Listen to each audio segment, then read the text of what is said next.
Give me coffee in the morning, gotta have the caffeine. Wake me up, shake me up, dip me back and messy. One sip, two sips, and I'm feeling so alive. Coffee in the morning, it's the best way to survive.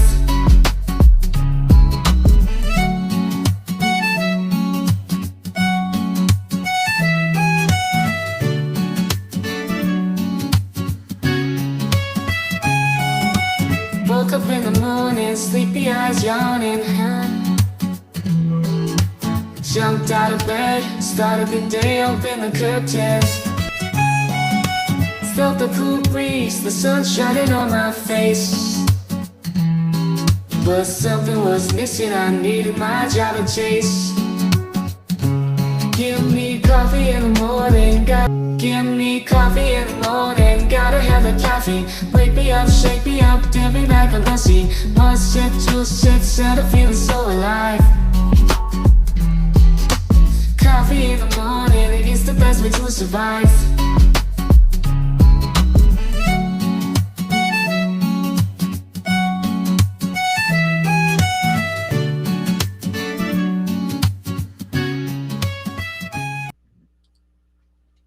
Good morning, everyone. Welcome in. Sound check, please. Let me know if you can hear me okay. You'll know I'm running with Bobo stuff over here, so we have to make sure. Sorry, had to check a message real quick. But welcome in, welcome in. Welcome into my mod team. Dolphin, welcome in. Good to see you. Forest and True Crime Butterfly. So you guys can hear me okay? Let me know in the chat.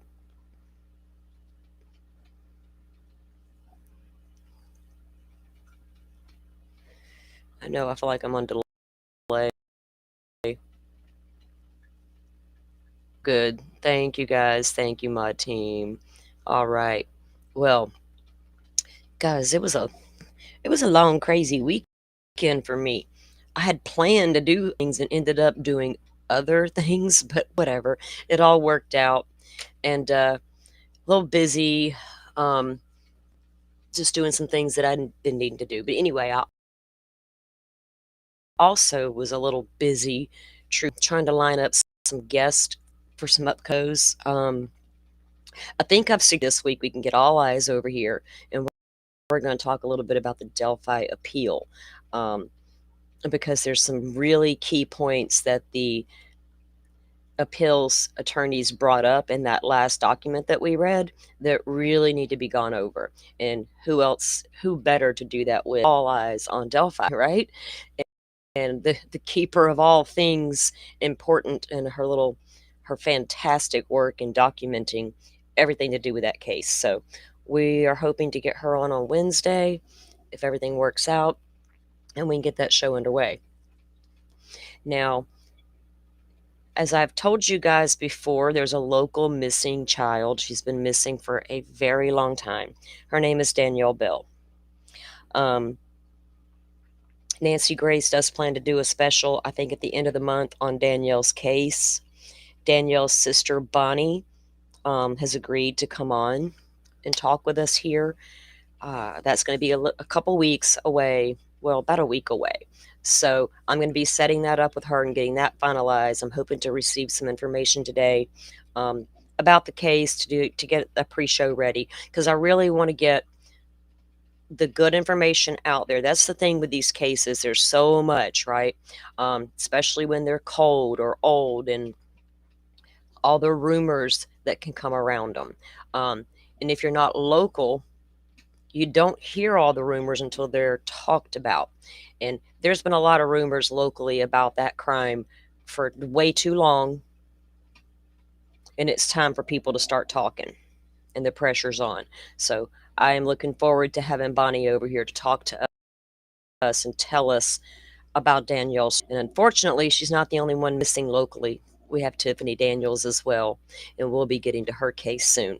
We also had 2 tragic murders unfold here locally recently.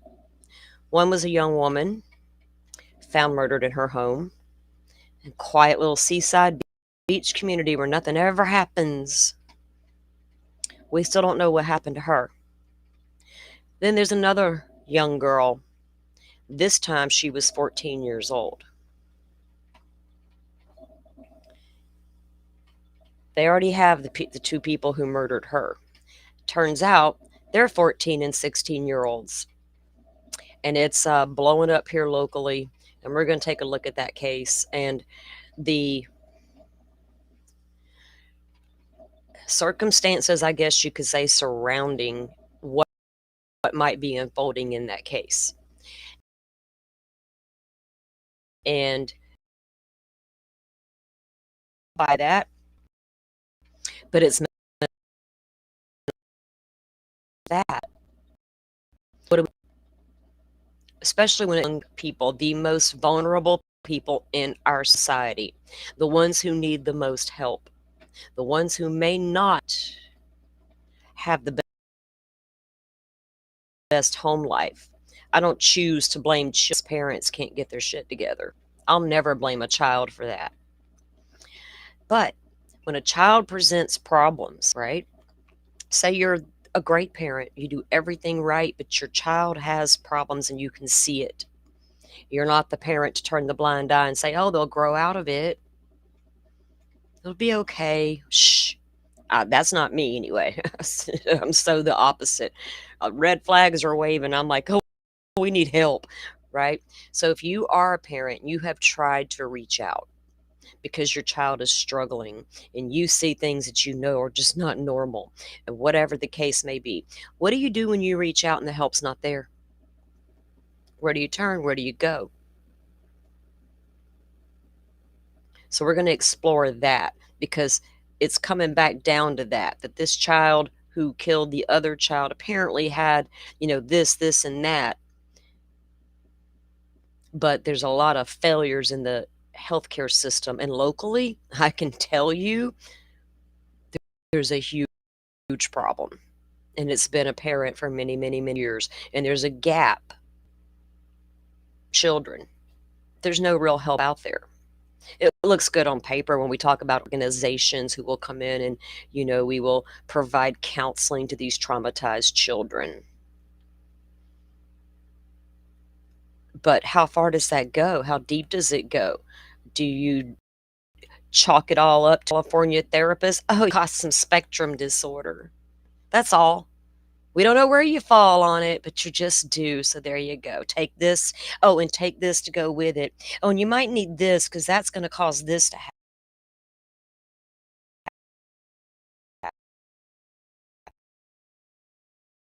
Crowley, privileged young American, grow a lap of luxury with his life.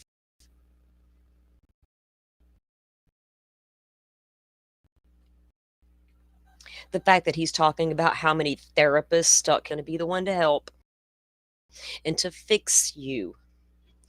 Well, I got questions for therapists, Matthias, whatever y'all are. Y'all have many different labels, apparently. Hell, I think I can scroll Facebook and see where I can become a social worker for after 18 months of, I don't even know. 18 months, I can be a social worker. What am I going to do? Ride in on my white horse and save the children? After 18 months of Facebook education? It's weird. When are we going to take it seriously in this country, right?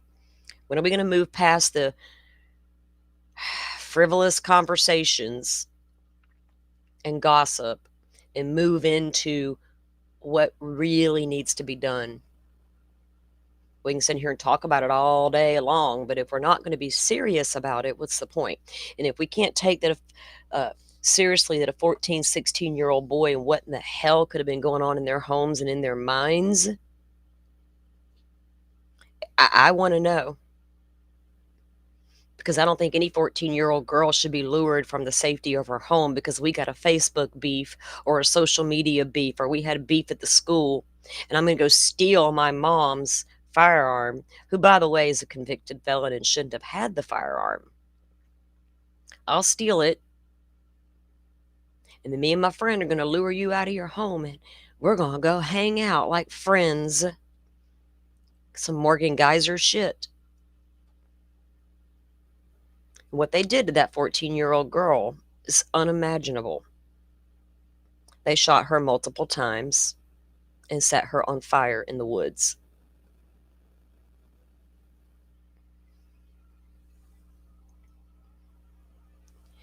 Her mom reported her missing on December 1st.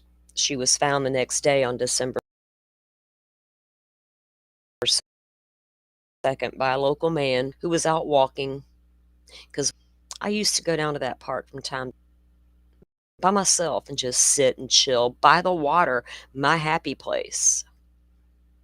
Not far from there is where they decided to, do this to that little girl. And it's apparently no local national news pieces have picked it up too. You think they're going to blame meds? Happy in the Anna Kepner case? I wouldn't be surprised. Wouldn't be surprised.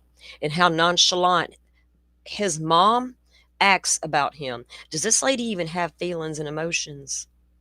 Like, I want to poke her with a pen to see if she's real.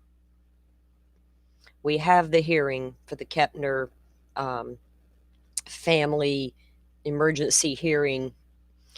And that's where we're learning details of what went on that ship. And the mother claims that Anna and her brother and stepbrother were like, three peas in a pod, best friends, three amigos, wanted to stay in the cabin together. And she just didn't think it was necessary to check on them, though. You got an 18-year-old in a room with two minors. You might want to be checking every now and then, because guess what? Now that she's 18, she's a legal adult. Things happen, it's going to fall back on her. Do you not think about that as grown-ass adult parents? The minute my boy turned 18, it's like, sit down, boy. We got to have a talk. You're no longer a boy. You're a man. And there's a difference between big boy trouble and little boy trouble. Unless you're 14 and 16 and killing little girls in the woods, because Florida's going to take you down as adults at that point. We've done it before. We're doing it again. But should we? Who the hell knows? Let's take a look at the mental health evaluations first. Mitigating circumstances and all.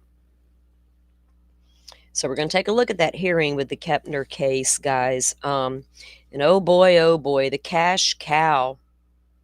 That's what I'm calling Lauren Matthias from now on. YouTube's newest cash cow. Some people are banking every day on that shit with a $sign for the S. I'm cool with it. Y'all do you. I don't really care. But do it for the right damn reasons. Let's do it for the right reasons. We're going to take a look at that body cam video, as disgusting as it is. Because maybe I need to unload it and get it off my chest. And Megan Connor, I hope you're watching. Joe Schmo, you still watching every now and then? Just to see what we're saying? Are we talking about you? We don't fucking care. We don't even mention your name until just now. Because I hope you're watching.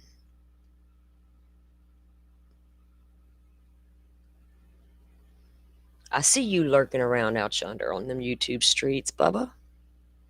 I ain't the only one. Damn it, man. Sometimes I have too much fun. Sometimes I just want to get real nasty. Like, I'm always looking for my lost shaker of salt. I bought me a giant one. Oh, I should get me one of those big stuffed salt shakers or something.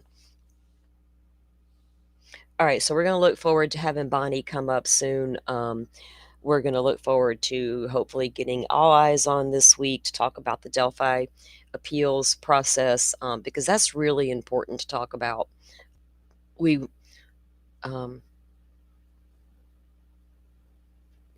well, Lauren, here's the thing about that copyright claim. Lauren was never going to follow through on the copyright claim. I know that became the biggest talk of the town compared to what other YouTube content creators have done in the past, with everybody's slinging around cease and desist and everybody's Copywriting this, it's just a bunch of hoopla and drama. Lauren didn't take Joe and Sleuthy all the way to court over their strikes. She was never going to do it in this case. It was a principle.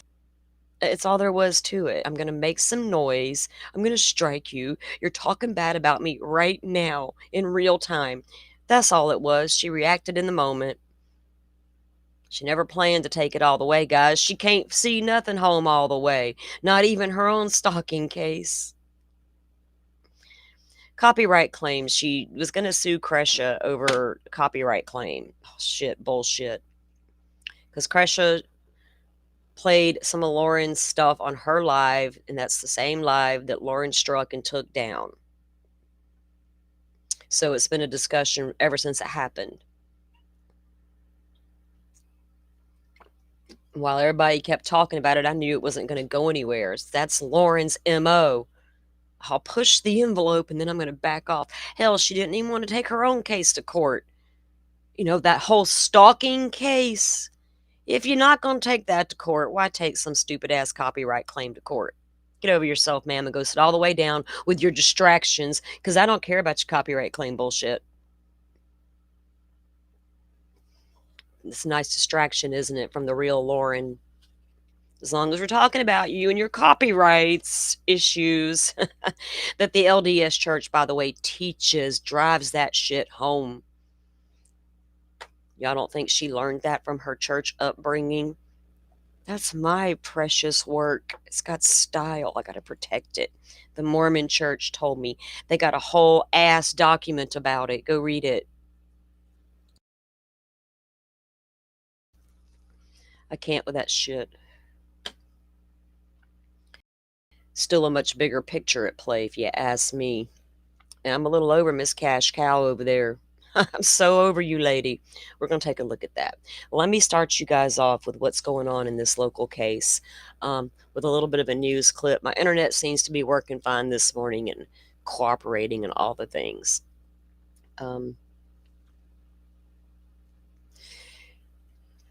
There's the thing. When anytime, I don't care if you're watching Dateline, 48 Hours, Lauren Matthias, me, we're showing pictures. They're not mine. I didn't take the damn pictures. I didn't supply the pictures. I might have snatched them off Facebook. I might have been supplied a photo from a family member. But am I going to go strike? That's stupid. It's ignorant. It's childish. It's all the things. We all know it's not her style. It's not her body of work. Shit, it was somebody's family. Here's some photos and videos. Please tell the story of our loved one. And then Lauren twisted that. But we're not going to talk about that. We're going to be concerned about her copyrighting pictures of people. Oh, my God. It is completely obvious they were never Lauren's photos. It don't take a damn rocket science to figure that out. She didn't take them, and it wasn't her family. Where did Dateline get all them photos they use? The cop asked her, did you sign an NDA? Kresha mentions she doesn't think Kay signed anything. So we'll let Kay decide if Kay wants to take pursuit of that. Kay might be done with the whole shit show. She's got a life she's trying to live, a granddaughter she's trying to raise, loved ones she's trying to let rest in peace.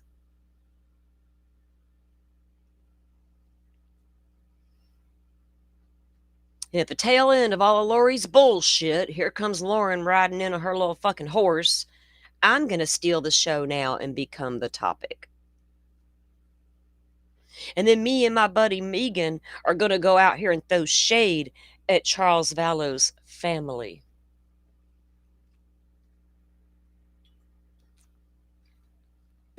Apparently, everybody you came in contact with, Lauren, you spoke badly about. And if anybody who watches that body cam video still supports her, okay. says more about them than it does anything else, and just go let them people be. We can't fix stupid. Forrest Gump's mama didn't lie. That was one honest to a fault woman. Boy, I fall into that category and it gets me into trouble sometimes. It's hard. It ain't easy being honest to a fault. People, oh, do you? You may not like my brand. Oops. All right, let me pull this up and we'll take a look. We have another local news station, but I don't care for them. They're weenies, so I don't never. I like this broadcast people better.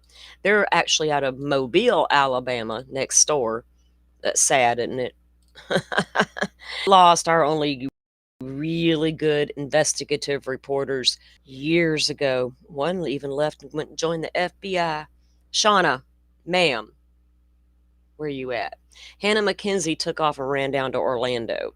But the one thing Hannah hasn't done yet is found Jen Soto for me. Okay, we up and running? Here we go. Now, again, this is a local story. This happened here in Santa Rosa County, Florida, right outside of Pensacola. Danica was a 14-year-old girl. And again, she was murdered by two of her so-called friends. Big news. This is from Santa Rosa County, Florida. The sheriff wants to charge two teens as adults. It's after what he calls a horrific and planned out murder of a 14-year-old girl. Our Shelby Myers in the studio now with what she found out. Shelby, how young are these two? Well, Denise and Cameron, Santa Rosa County Sheriff Bob Johnson says 14 and 16-year-old boys killed a 14-year-old girl, dumped and burned her body. And now they're trying to figure out why. It's really horrific, actually. Santa Rosa County Sheriff Bob Johnson stopping mid-sentence to express disbelief at the homicide he says happened days ago. On December 1st, around 7 a.m., Danica Troy, a 14-year-old, was reported as a runaway by her mother in Pace, Florida.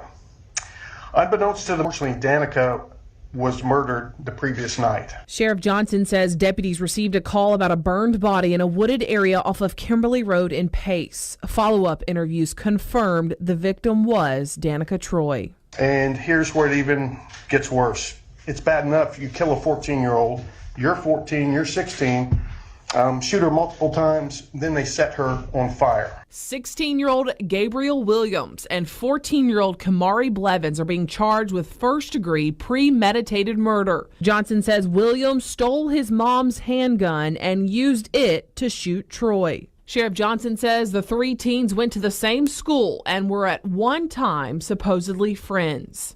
As far as a motive, the sheriff says the story the two teens are telling investigators just doesn't add up. Doesn't fit the forensics or any facts of the case, so we don't have a legit motive.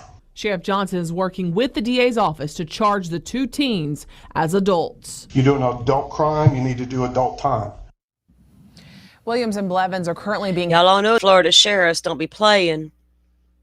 That one don't play. He's actually one of the good guys. Scambia, maybe. I got... Well, the one they got now may be okay, but the one they had for decades was not.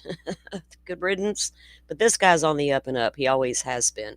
I've got some Facebook stuff to look at. I'm a local person who's on this case, and someone reached out to him about this child and the alleged murderer. So we'll talk about that in a sec. Held in the Department of Juvenile Justice. The sheriff says there have been more homicides this year than in previous years. They were even working another one as they started investigating this one. In the studio tonight. The one she's talking about is the murder of the woman out of Gulf Breeze, Florida. Her mother, she lived with her mother and little girl. But her mother and daughter left the home apparently to go for Thanksgiving. The 24-year-old was home alone, and somehow she was murdered. My first question was, well, where's the mom and the baby? But anyway, I don't know more about that one yet. They're keeping that one hush hush, claiming they're waiting on, forensics to get back for an arrest. But this case is alarming because if this boy had legitimate problems, and I have seen kids with heavier than normal childhood problems. And I have had conversations about, where do we go? Where do we turn? What's out there? What's available? And I began to look into it a little bit because I was trying to help somebody figure that out. And I was a little bit floored and taken aback that there wasn't what I was looking for out there to help this family, right? And I'm like, well, what can be done? Like, I really don't know much about what's going on locally with the kids, but this is bringing me back to that conversation and where my thoughts were with that, because we don't need kids like this falling through the cracks and not receiving the help they legitimately need if it's out there, right? Let me get this pulled up. We're going to read two things from it, and then we're going to get on. And I'm going to keep an eye on, because I guess they will be deciding on whether or not to charge them as adults. This is Florida. There's not a doubt in my mind they're going to get charged as adults. What that will look like for them as far as a defense goes, I don't know.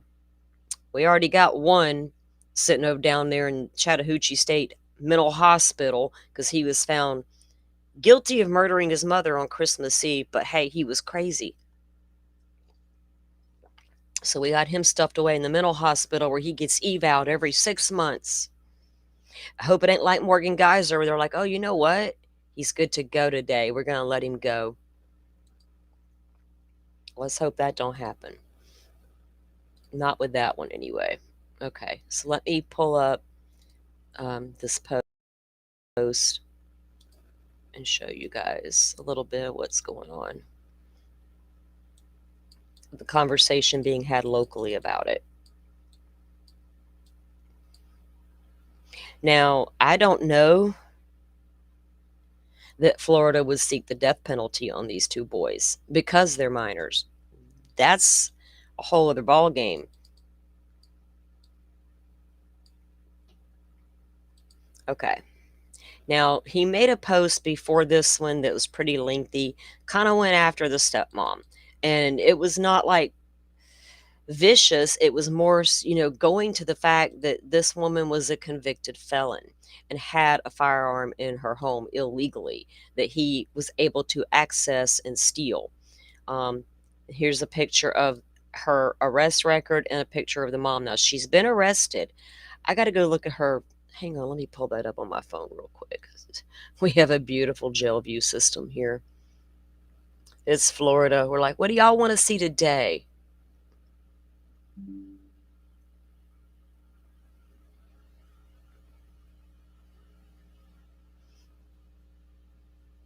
Okay, let's see.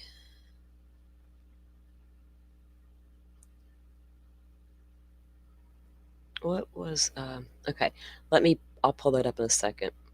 All right, so let me read what he says here in this post.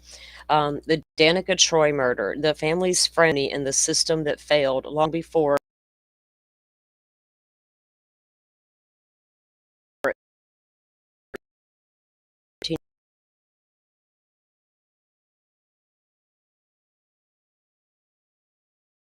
community responded with a mixture of heartbreak, fear, and violence committed by children. Gabriel Williams, 16, and Kamari Blevins, 14, stand accused of luring Danica from the safety of her home, shooting her multiple times, and burning her body in a field. It's a crime so brutal that the details feel almost ungraspable, and yet they are true. What we know from law enforcement is clear. The gun used in Danica's murder was stolen from the inside the home where Gabriel lived, a home where the only adult in reach, his adoptive mother, Jana Marie Williams. Now, I don't know the story of how she became his adoptive mother. I haven't really seen a lot of conversations about that locally. She was legally forbidden to possess a firearm. Public records confirm she's a convicted felon. They confirm she was arrested the same night Danica's body was found and booked into the Santa Rosa County Jail on unrelated charges, including drug possession, probation violations, and a drug patch hold. She was supposed to be wearing a drug patch? Oh, Florida's damn little drug court shit. These facts paint a picture of instability. Is drug court really working? I got questions about that drug court. Anyway, whole other show. These facts paint a picture of instability, criminal entanglement, and home environment already strained long before the night Danica died. Uh-oh. Sorry. Okay. But soon after my reporting was published, something unexpected happened. A woman identifying herself as a family friend reached out to me privately, emotionally, forcefully, and with a tone that swung between exhaustion and conviction. She insisted she was not here to justify anything. She was here, in her words, to be the voice no one listened to before. Her message repeated themselves often, circling the same themes over and over again, but the patterns within those circles said something important. She claims that the narrative surrounding Gabriel's home life is wrong, that the online depiction of neglect, chaos, and indifference is not the truth she witnessed. According to her, Gabriel's mother, Jana, fought tirelessly to get him help long before he became a suspect in Danica's murder. She listed facilities. Now, these facilities, I know. Baptist Behavioral. You get a 3-day hold in Baker Act in Florida in this county, that's where you're going. Sacred Heart. I don't know what they're doing there. Florida Therapy Services. PSC programs, outpatient clinics, and behavioral services as far as Ohio. Now, I don't see Lakeview on there. Lakeview is a local facility that everybody gets sent to, except for kids. But they'll dope up the adults in a heartbeat, especially the homeless. She claimed Jana was navigating this alone, abandoned by family, unsupported by systems, and repeatedly dismissed by professionals who saw the warning signs but never acted decisively enough. What do we do with a kid like this? These are her claims, unverified, uncorroborated, and emotionally charged. But their emotional truth reflects something undeniably real in America: the collapse of youth mental health intervention. Amen. Across the country, parents describe the same heartbreak. They say their child changing, spiraling, and losing control. They beg for help. They search for facilities. Now, think about that boy in the box situation where the parents put him in the garage and built him a little room. I was never convinced they intentionally wanted to hurt that child. That I heard what that kid said on the witness stand out of his own mouth. That boy was troubled.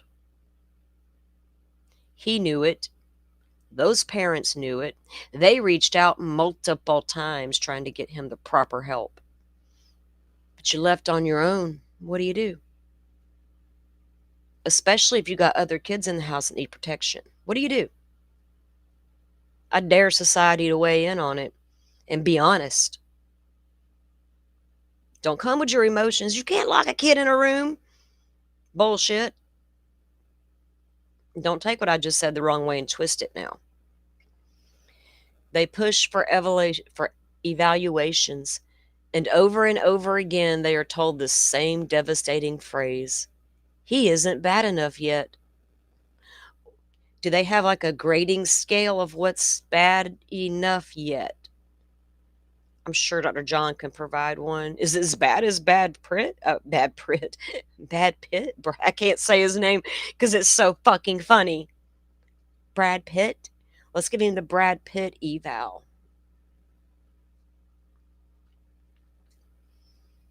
But the space between not bad enough and too late is sometimes only a matter of days. The woman who contacted me described not just a failing system, but a mother fighting a losing battle. I'd like to talk to her. Wonder if she'll take visitors down at the jail. Against behavioral issues, against bureaucracy, against exhaustion. She spoke as someone who had seen the fractures forming long before they cracked open into tragedy. Whether her account is accurate in every detail remains to be seen, but her perspective reveals an important truth. When systems fail, families fracture. When systems delay, dangers grow. When systems collapse, children fall through the cracks, sometimes violently. None of this alerts the reality of what was done to Danica. None of this diminishes the horror of how she died. None of this excuses the choices of the two teenagers who killed her. Explanation is not justification. Remember that. But understanding matters. Without it, there is no path toward prevention. Scream that from the rooftops, please. If these types of cases do nothing more but open up a productive conversation. Like, I'm not willing just to say, oh my God, that's horrible. Move on. What the hell happened?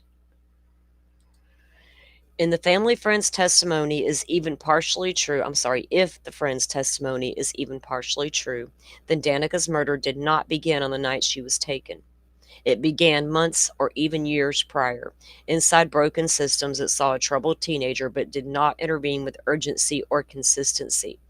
It began when our legal restrictions were ignored and a firearm existed in a home that should never have housed one. It began when behavioral red flags were labeled concerning instead of dangerous, when opportunities for intervention passed quietly by, when families were left to navigate the crisis alone. And yet, the other side of this tragedy, the side we must not lose sight of, is the life of a girl whose only mistake was trusting the wrong people. Danica Troy was laughing in her room the night before she died. She was safe in a home that loved her, unaware that someone else in the county, or somewhere else in the county, a gun had already been stolen. The decisions already made, systems already failed, and lives already spiraling would collide suddenly with her own. Gabriel Williams and his accomplice bear responsibility for their actions. Their choices ended a life, shattered a family, and traumatized a community. But justice also demands we examine how a teenager reached a point where violence left like an option, and why so many adults and institutions failed to stop him long before he crossed that line. Any child that went to school with that boy or anywhere in his little world could have been his victim. I'm not okay with sending my kid to school with a chance they might not come home, or a so-called friend could lure them anywhere, because somewhere at the house that boy grew up in, somebody's not paying attention to not even know her gun is gone. I was raised in a family of deer hunters. Guns, I thought the death penalty, shotguns, and a dog box on back of the truck was a normal way of life for America, until I got older and realized, oh shit, we like the only ones. Must be a Southern thing. We were taught gun safety. My daddy drilled that home. You didn't even look at his gun sideways.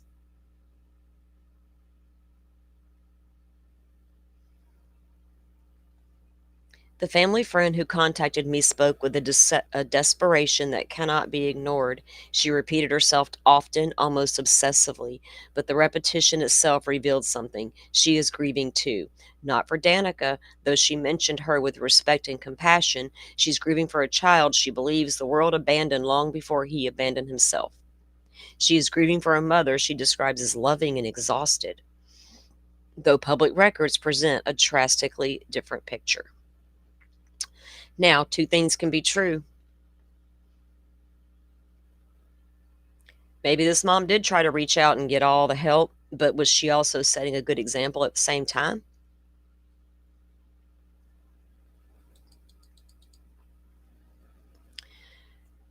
Her grief does not overwrite the facts. Her perspective does not erase the legal realities, but her voice adds dimension to a story that is larger than any single narrative. As a community, we must be willing to hold multiple truths at once. A child was murdered. Another child committed that murder. A mother failed. A system failed her first. And between those failures, an innocent life was lost. I will continue to investigate every claim brought forward, verify that it's true, clarifying what is not, refusing to allow emotional testimony to override factual evidence. My God, I like this account. I started following them. Don't know much about them. I got to take some time to assess before I go out on a limb for them. But so far, I went through some of their posts, and I'm like, okay, check mark.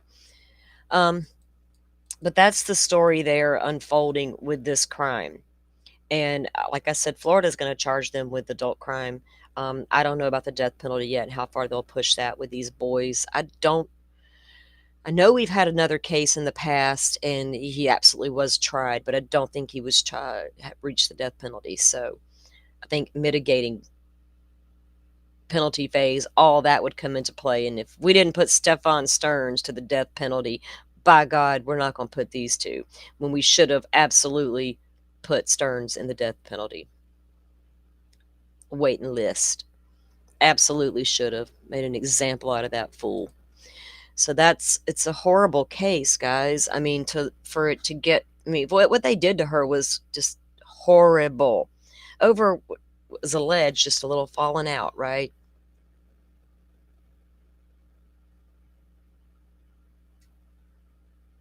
Uh-oh, Dolphin, you pulled all-nighter again. Yeah, the Tristan Bailey thing. And yeah, and even when Morgan Geyser and Alyssa, they lured Peyton out of her home. We're friends. Let's all go hang out. And they killed her in the woods, or attempted to kill her in the woods. And here these two boys are doing the same type of thing. In that case was the same way. These kid killers. Oh my God. Okay, so Florida has a drug court. Alabama is right across the state line. They have a little different system over there. But so I guess I really don't know a ton about it because I've never been through it or anything.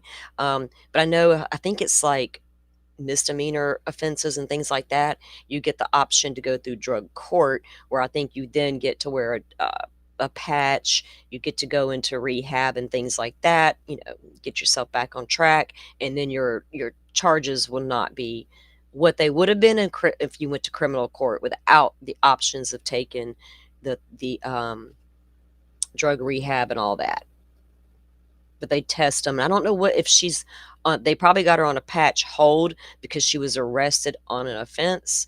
Therefore, they're not going to release her until they put that patch on her, right? Kind of like the ankle monitor. Here in Florida, if you're released on an ankle monitor, you're not leaving that jail without it strapped onto that ankle. So I'm thinking the drug patch thing works the same way. Unless she was supposed to be wearing one and wasn't. I don't know. I got to go look at her charges. I didn't finish looking them up. Let me go see exactly what they got her on real quick.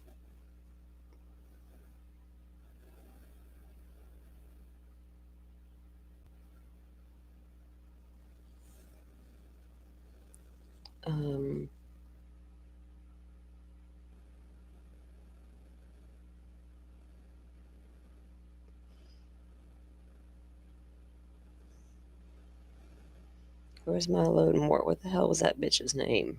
I can't even remember her name. I'll have to look her up in a minute. But she shouldn't have had a gun in the house. She shouldn't have had. I don't care if you can legally possess it. Your children should never, ever have access to it. They shouldn't. I don't care. There's no excuse for it.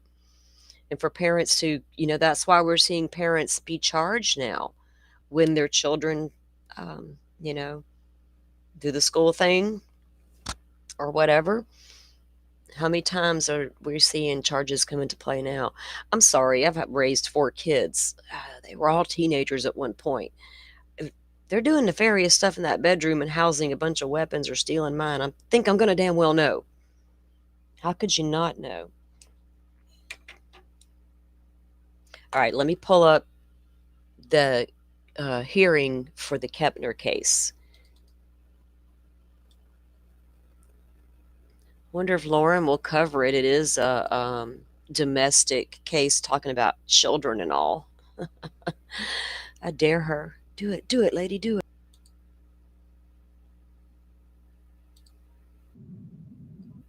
Because guys, I'm telling you, I think they don't know if this boy did this intentionally or not. Was there any evidence Anna fought back? Defensive scratches? Anything under her nails that would indicate she scratched? Did he have scratches on him? What about his arm where this alleged bar hold was? No nail scratches on his arm? Her trying to pull it away? I don't think it's a question, did he do it? I think they all know he did it. I think he's flat out told him he did it. I don't know what the deal is. I'm telling you, I don't think they know if this boy did it intentionally or not. How do you prove it if her body's not going to tell you that in a story? You know what I'm saying? Yeah, just seemed like we had one of them situations where we're going to be your friend. You can be both, people. There's no right or wrong, fine line. I am both with my children. I'm going to be their best friend. Sorry. I'm going to be your worst nightmare too. Get over it. Always come to me with the truth. I might have something to say at the end of your little story, but then we're going to figure it out together. Jesus, you can be both. I don't know if people can figure that part out. You know what I mean? That's how it's hard sometimes. But no, you cannot just go through life being your kids' friends. This lady seems real detached, though, y'all. To me, my impression of the stepmom to Anna, she doesn't have a lot of personality there. Like, it just seems lacking. And she doesn't seem to have a lot of even emotions. Is that on purpose? Does she think that's what she needs to be doing right now? It's not a good look. And I find her odd. So y'all let me know if how odd y'all. I think a lot of y'all have seen her a little bit. Tell me in the chat how odd y'all find her, or if y'all think she's normal as hell. Hell, I don't know. To me, a little odd. All right, so I'll let this play while I grab fresh coffee.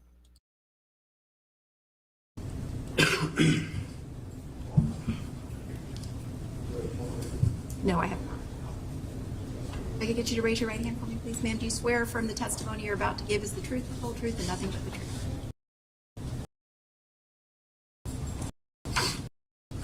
Before we get started, I'm sorry, I'm being rude. As joined, I don't know if I'm going to be able to see all of you. Andy, you're here. Thanks for coming in, hun. Riley Rue, Sandy, welcome in. Sarah, welcome, hun. Can't scare Mama Bear. I love that name. Welcome in, everybody joining us. Jeff, how are you? If y'all don't mind, hit the like button, get us into the algorithm. Jet, welcome in. We always appreciate you coming in. All right, I'm going to let this play and grab my coffee. You guys chat it up.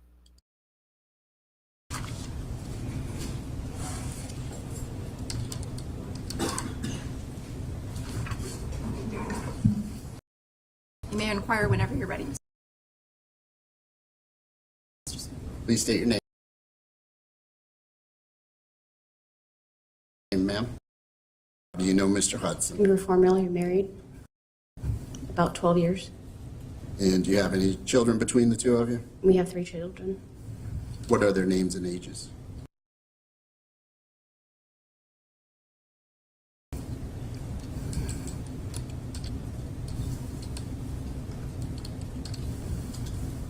And there recently was did you recently go on a cruise? Yes. And did any of the children go with you on the cruise?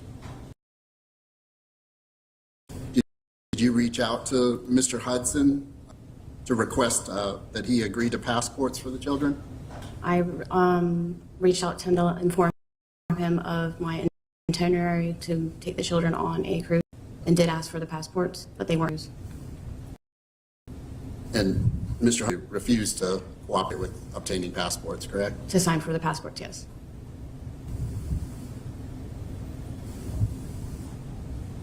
So there was already a dispute between her and her ex about her even taking those kids on that ship. And when we went on our cruise that left out of New Orleans and went down to Mexico, we weren't required to have passports either. You're just not for all of these cruises. So they were already in disagreement about her even going. That came up in the first hearing that their emergency hearing. I think, what was that, held back on the 5th of December? And it was today, this hearing was the continuance of that. So anyway, they're already arguing about that. Said passports weren't necessary, so they weren't obtained.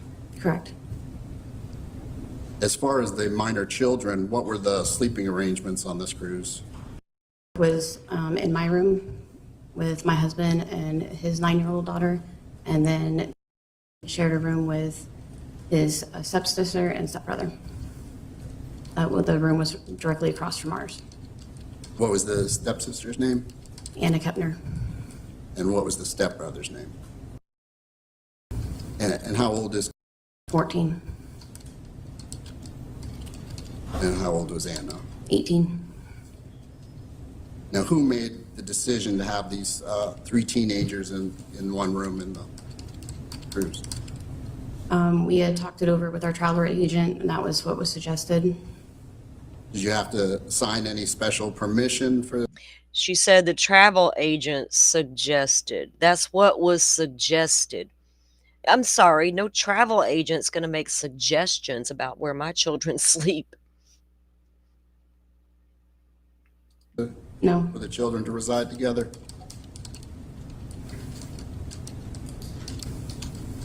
So was it a mutual decision between yourself and your husband? Correct.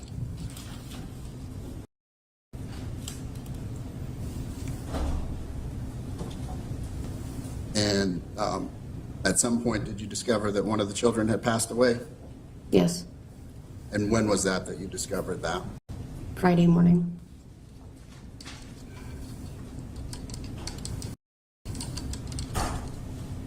When was the last time that you had seen the child before that Friday morning? Thursday night. You know approximately what time? Right around 6:30.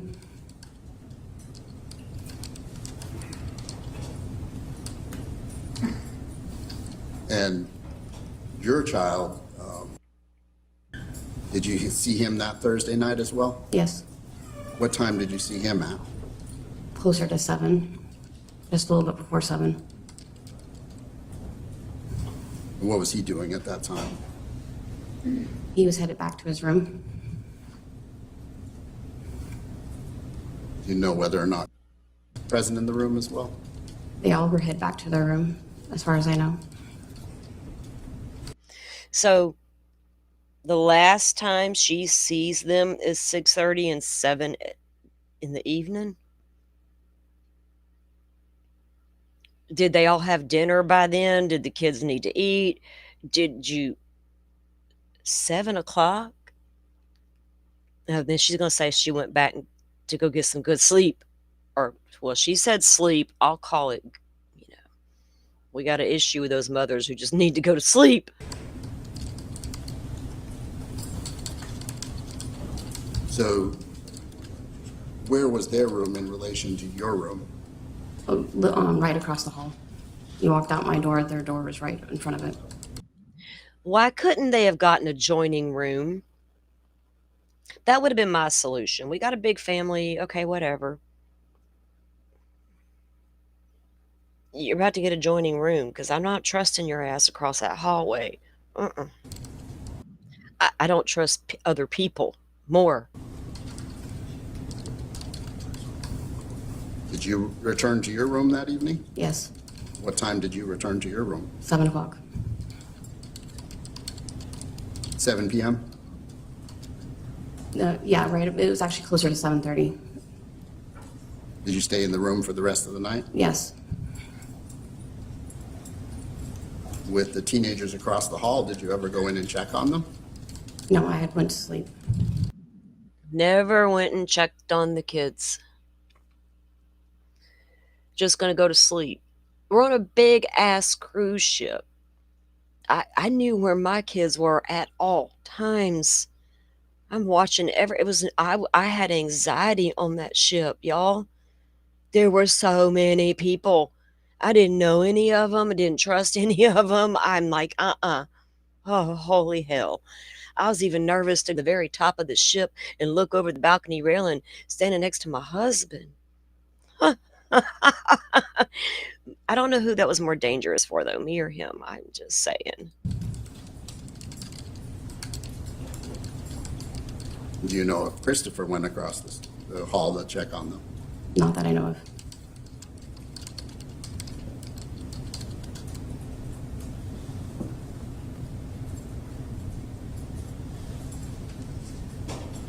So she's unaware that the dad even went over there to check on him.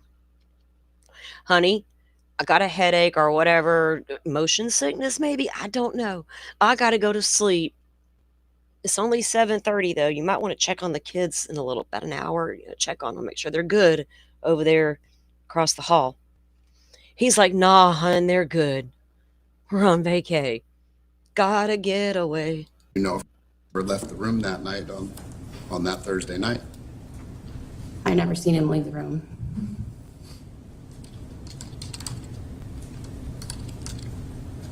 I thought the same thing, Dolphin. Who goes to sleep at 7 p.m. on a cruise ship unless you got some severe motion sickness going down? But they recommend you bring medicine for that before you ever go on the ship. And you can get something for it while you're on the ship. Some folks get it really bad. I was shocked. I didn't, thank God. But she doesn't say, oh, I had motion sickness or anything. I went in and went to sleep and forgot to give your son his meds.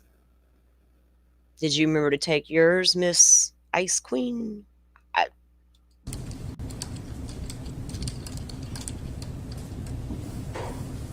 As far as goes, have you made arrangements to reside with a relative? Correct.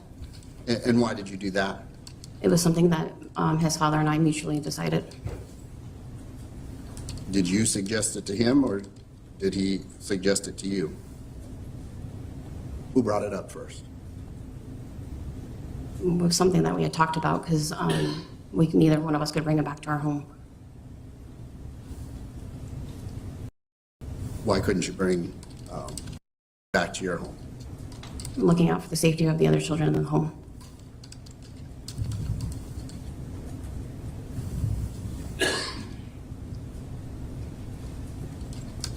Looking out for the safety of the other children in the home. What, in case he played rough again?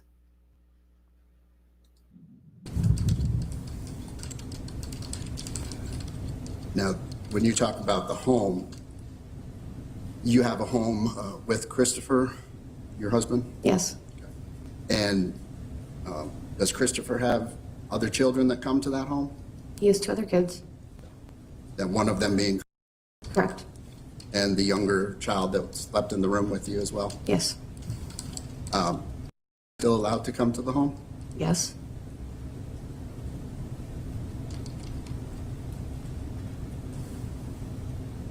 How many bedrooms is the home that you're in? We have a 3-bedroom house with an addition room downstairs. So what are the sleeping arrangements when all the kids were there prior to this cruise? The 2 youngest girls shared a room, the 2 boys shared a room, and Anna had her own room.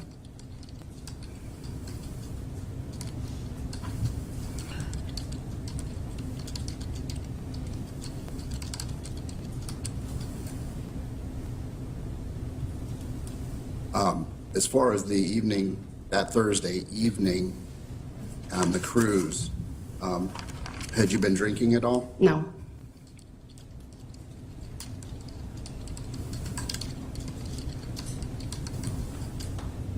Had you drank it all during the cruise? I had 2 pina coladas and a blue Hawaiian earlier in the week, but it wasn't on the same day. It was like 1 a day.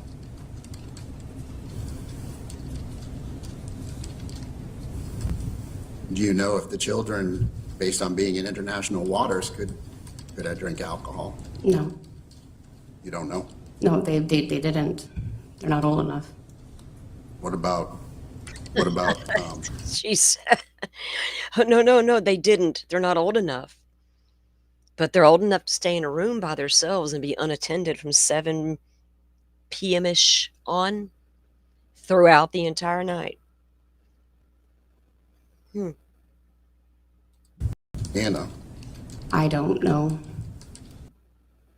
Oh, good Lord.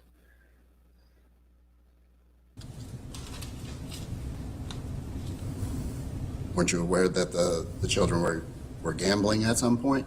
Well, Anna's 18, so I know she was in there at one point in time, but the other kids were not. You're sure that the other kids were not gambling? I'm sure the other kids were not gambling. Do we have camera footage that can back that ass up? No, we're not real sure how close of attention she was actually paying. Where's them cameras? Were these kids gambling, even the minors? Huh. Possibly drinking?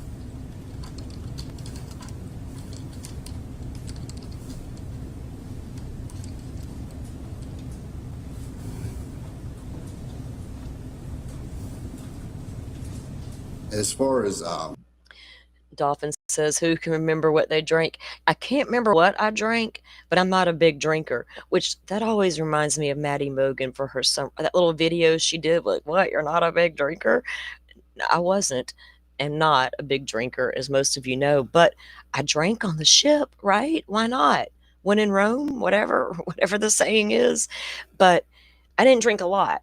First of all, it takes a lot to get a fucking, the drink brought to you. It's kind of like in the casino.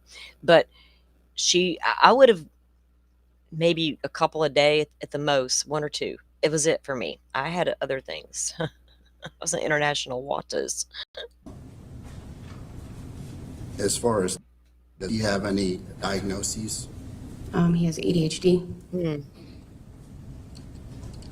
And how long has he been diagnosed with ADHD? About 3 or 4 years.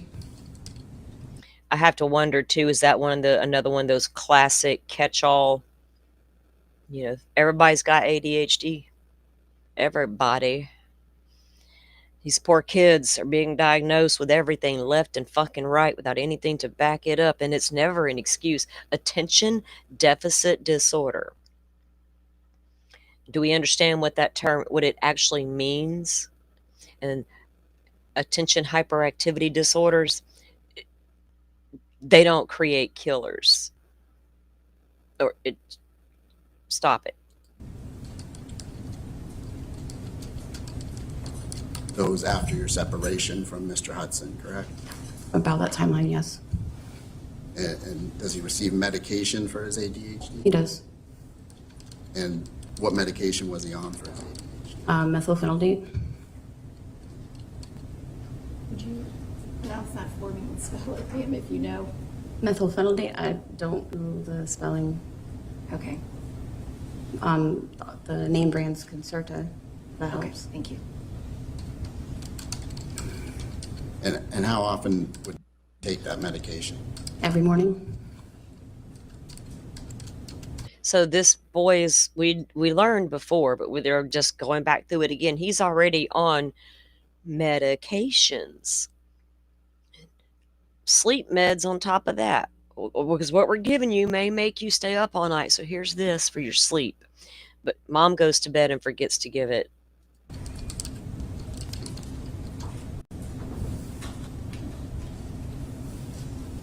And did he take the medication on the cruise with him? Yes.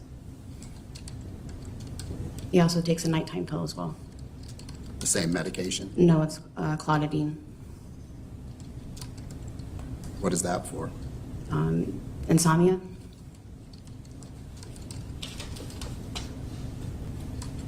I have a hard time treating children for insomnia. Because what they put them on to make them force them to go to sleep is quite scary. When I feel like, as a person who's been a lifelong insomnia sufferer. And I had all kind of shit thrown at me before. They even tried me that Ambien. I don't want your Ambien. I do not want to get up in the middle of the night and do bizarre shit. Ain't happening. I'll just stay awake all night. It is what it is. I'm used to it. But what are you doing with these kids? And what the hell are y'all giving them? Can we try melatonin? Did you hold on to the medications? Yes. Did you make sure he took his medications every day? He took his morning pill every day, and he missed 2 doses of his clonidine at night. 2 doses of his sleep meds missed back to back. You held on to the clonidine as well? Mm-hmm. That's yes? Yes, sorry. And what do you mean he missed the doses? What happened there? He went to bed before he got it. He was already asleep. Including that Thursday night? No, Thursday night he didn't get it. I had fell asleep before he did. Now, interesting that she says this 2 nights in a row. He falls asleep one night, didn't give him the meds, we skip it. Rule of thumb, if you miss your meds, take within, an hour or 2. Otherwise, skip your dose and go. So this 2 nights in a row, he don't have sleep meds. Is that enough to make it a difference? Is that enough to affect him or have an adverse effect? I don't know. A good defense attorney might latch onto that. A little bit of information and try to work with it. So just to make sure I understand, ma'am, while on the cruise, he missed taking that nighttime medication twice. One of the nights was because he fell asleep prior to taking the medication, and the other night was the night before. Correct. I fell asleep before he did. You fell asleep, so he did not get the medication the night. Yeah, he didn't come in before the afterward. incident. Yes, ma'am. All right, thank you. Oh, that judge is like, excuse me, ma'am. I got questions. Let's make it clear what happened here. I like you, Judge.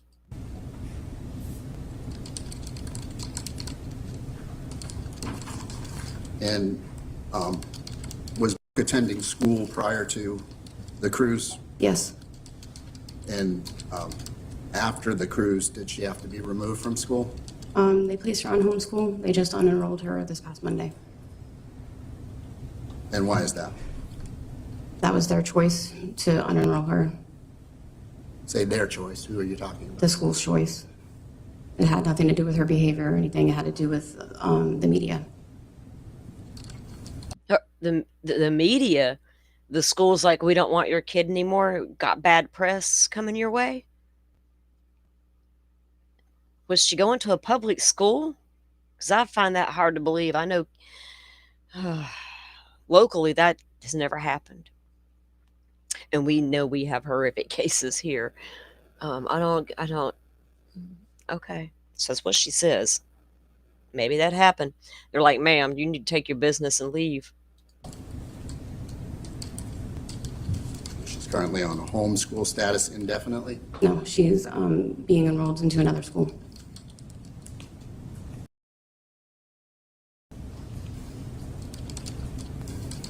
Did you discuss that with Hudson? I let him know that he had asked me to let him know when she was enrolled, and I told him I would. But I had just found out this week that she was unenrolled from the school.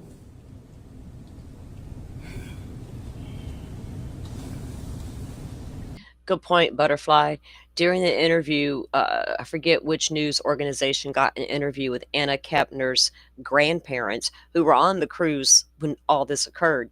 And they were kind of like, I don't know if they were taken up for the boy, but they weren't blaming him either.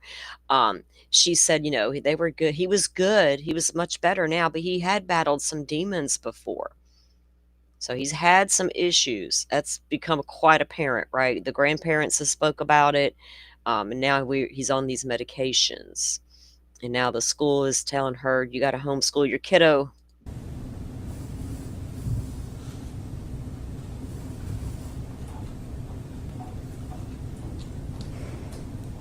As far as going to be allowed to come back to your home at any point?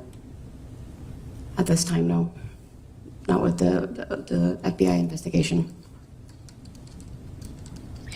Okay, her other kid is not allowed to return to her home at this time due to the FBI investigation. Now remember, it happened in federal waters, or in the waters, so federal is going to kick in, but they're also Florida residents. So I don't know the dance between state of Florida yet and FBI. Who's going to bring charges? Would it be the state, or would it be federal charges? It's this FBI investigation. I don't know how they'll end up doing it. They'll go, here, Florida, here's everything. Now run with your charges. And Florida's like, hold my beer, or what the deal is. What would the FBI be waiting on, right? Especially if this boy said, I did it. And the only thing that makes me think that he did say, I did it, was the fact that he was hospitalized immediately. And then he's placed in the care of others while an investigation. Because if there's no charges yet, they can't detain the child. They could have taken him from the parents and put him in state protective custody, but not if you have a family member in Florida willing to take that child. Then that's where the placement will go versus a stranger home. And how many foster parents out there are willing to take a murder suspect? Right? Whether or not your husband will allow him to return to the home even if the investigation concluded? As of right now, he's not coming back to the home.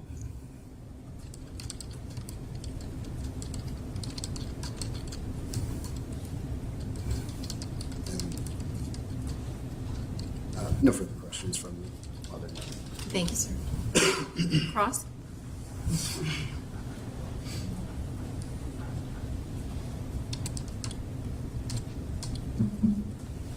Morning. Morning.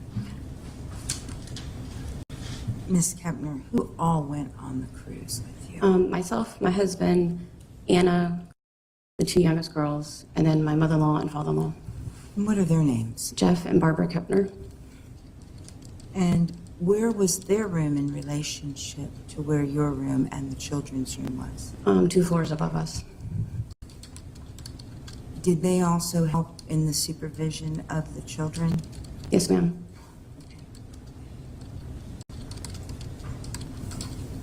Anna, who we know passed. Hang on. The grandparents are 2 floors above us, and they're helping us watch our children who are across the hall. Shift blame much, ma'am. It's not my fault, not my kiddo's fault. I'm trying to get him help. See, we're on meds. All right. Damn. Riley says, as of now, how about never in a cold day's hockey sticks? This bitch is like cold, right? I mean, good Lord. I'm waiting to see a little bit of emotion out of her. You never see it. Not even when it's about her own kids. My God, my child did this, It's like, it's no big deal, y'all. The way she was 18, correct? Correct. And was an adult. Correct. And was she given the option of staying in another room? All 3 of the kids were. Okay. And would that room have been with Grandma and Grandpa? Correct. And they didn't want to do that? No, they wanted to stay together. So none of the kids. Anna had a choice. She's 18. You've pointed that out. Let's not forget, she has pointed out Anna was a legal adult. Like that matters. But okay, she's an adult. The other 2 were not, but you gave them a choice. Y'all want to sleep with Granny and Pawpaw? No, they're too old. And okay, fine. I still think a better accommodations could have been chosen.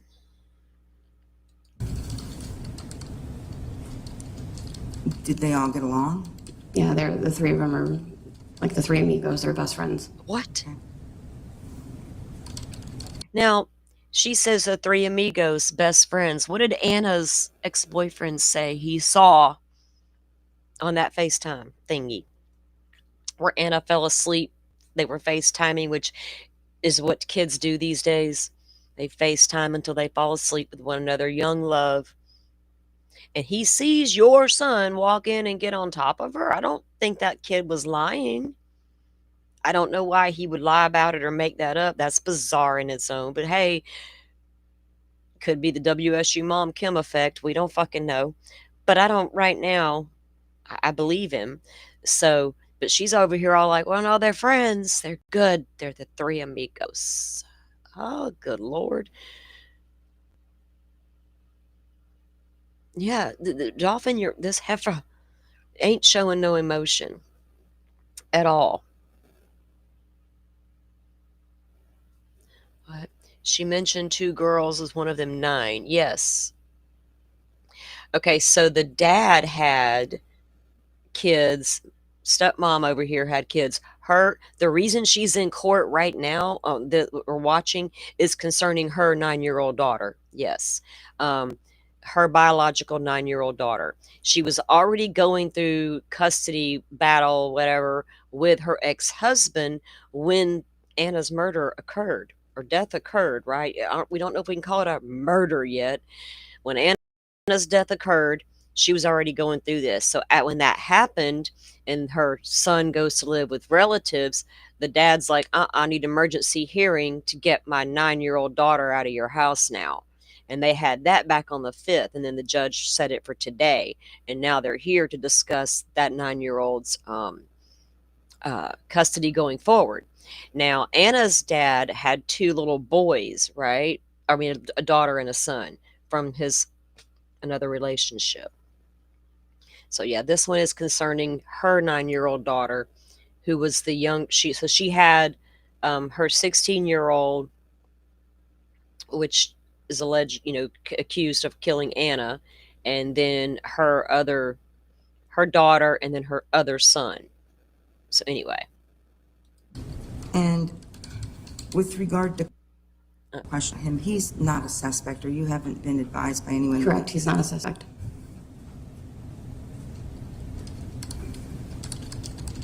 As far as you know, is the only suspect in the death of Anna, your son? Correct.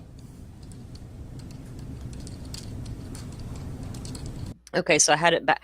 Yeah, according to this hearing, she also has a daughter that resides with the bio dad, and I think she's 18.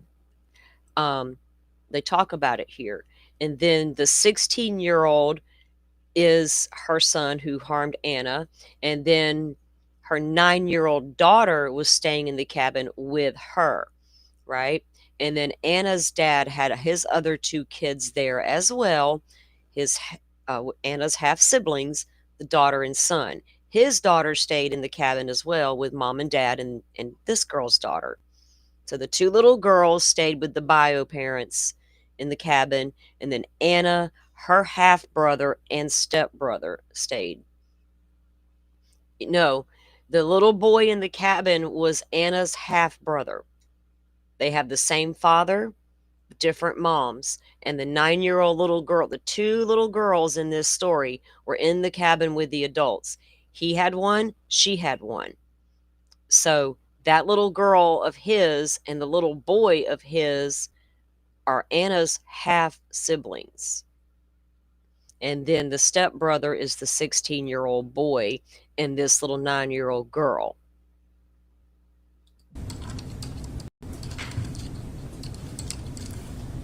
And with regard to the schooling, this was the movement of the children from one school to another wasn't because you just decided to randomly remove the children, correct? Correct. The school decided to unenroll all of the children at the school.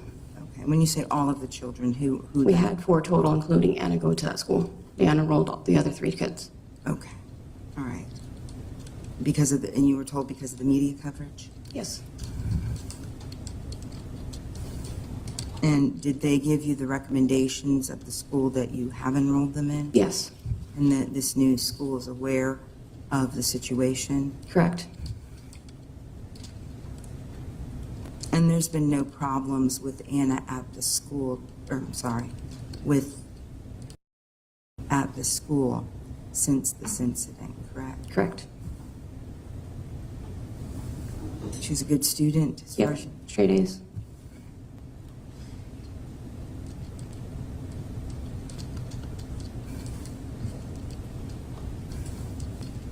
I don't believe I have any further questions at this Thank you. time. Any redirect? Just briefly.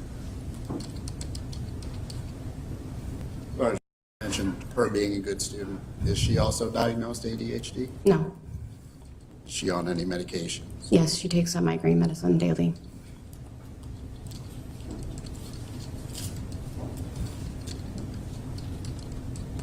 And are you the one that administers that medication? Yes, How long has she been on that medication? she's been on that medication for 2 years now.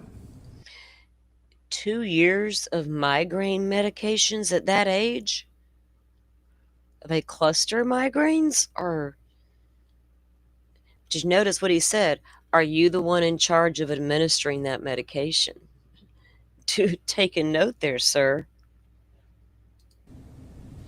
No further questions. Thank you. No further questions. Anything else? No, Your Honor. All right, you may stay. Thank you. Okay. Look at there.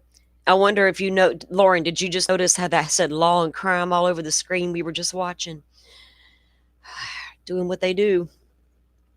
Look at that face. Oh my God. Hey, Carrie, welcome in. Welcome in.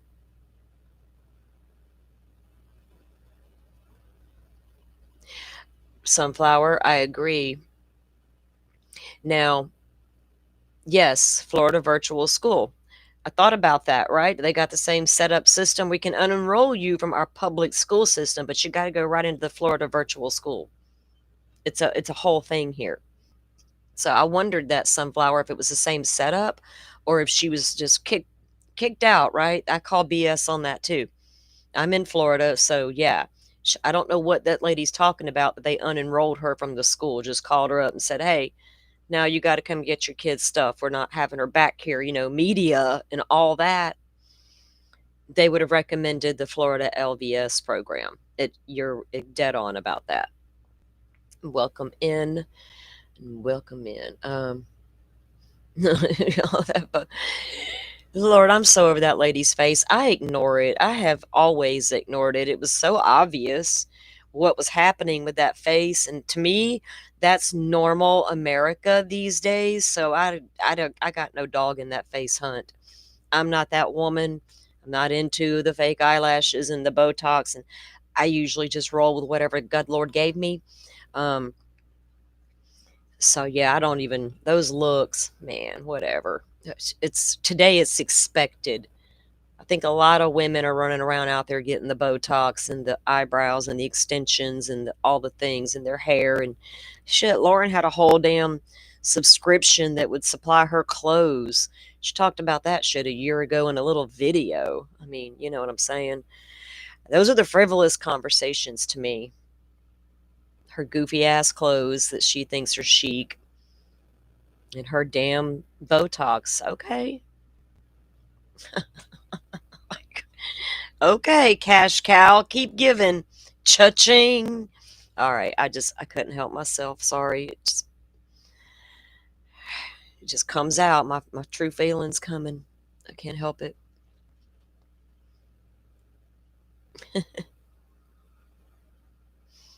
Thank you, Sandy. Thank you for saying it. We don't, some people were looking at that and it's odd. Like, I know there was a conversation trying to figure out where they're at, because they're in Nevada. So I guess they're in their home territory. So whose home are they at, right? Are they at an Airbnb? Why would they be? Are they in Grayson's home? They look real comfortable wherever they are. So I'm assuming it's a home. Once, and one of the people on the team, they were like investigators. And this one lady on the team, her job was to walk into that room and notice all the things nobody else is looking at. Because they're looking at the crime, right? She's looking at everything in that room. I'm always like that. I can't help it. So I had a whole ass assessment in my head. Like, what in the world's happening here, Miss Grayson? And people, I understand there are people out there who she's young. So was Dylan Martinson. A little younger than Miss Grayson over here. Sorry, Grayson doesn't get a free pass. You're a grown woman, and Lauren Matthias wasn't her first job.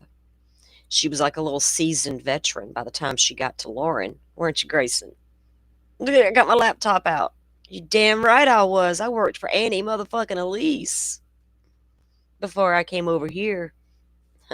Sorry. I got to get my shade out. Where's my salt shaker? All right. Anyway, so when we played the hearing, right? The judge talked about how her accusations weren't rising to the level of stalking, and they reiterated to her about how talking bad about someone isn't against the law. And Lauren's like, but it should be. You're right, it really should be, Lauren. Because apparently you talked about every damn buddy, and that's the problem. Your hair, your fucking eyebrows, the amount of Botox and shiny cheekbones, and your weird clothes. And none of that matters to me. It's your content, right, John? That I should be focused on? Her body of work, quote unquote. So I won't focus on her looks. She looks like a lot of women in America, to be honest. All right. So she's complaining, and yet again, she's going to get told in this video, this body cam, well, you wouldn't be the victim, ma'am. The people being talked about would be the victim. So who's running around really victimizing everybody?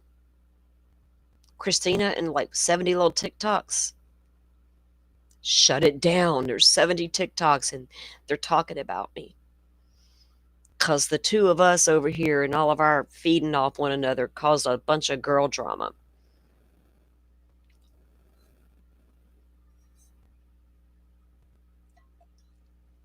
And as long as we talk about her girl drama and her weird ass clothes and her face, what she really did to everybody is going to continue to get swept under the rug and lost in weird conversations. Now, there's a lot of people out there exploring her.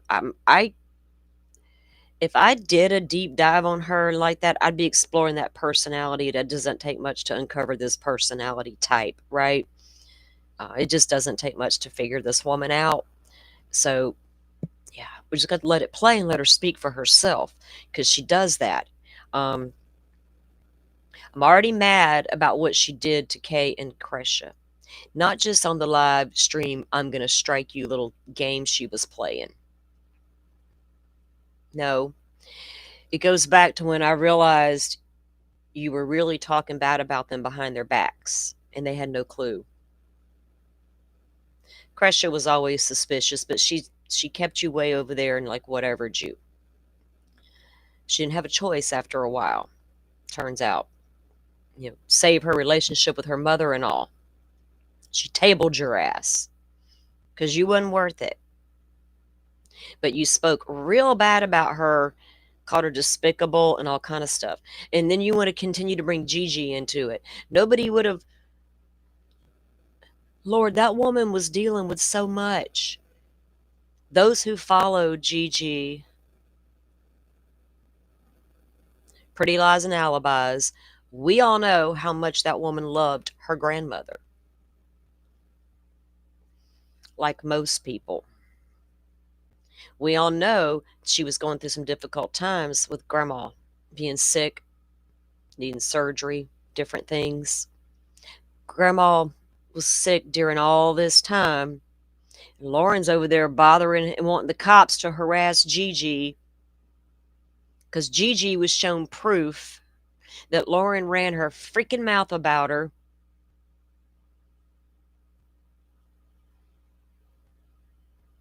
And she confronted Lauren. Tells the cop, well, she may not be my friend now, but you can call her and she can show you what she was sent about me talking bad about her. And then you go arrest that girl who sent her that. pretty much sums that up. Well, how do you know who sent it to her? The people she claims she, hacked her accounts. The cops like, ma'am, that's not hacking if you give them your passwords and all that. So all these, Megan Connor, are you watching, hun? Have you tuned in yet? Should I have hashtagged her or something? I would love a conversation, by the way, Megan, an open, honest, adult conversation of how you can continue to justify what you're about to see if you take the time to watch it and evaluate it, okay?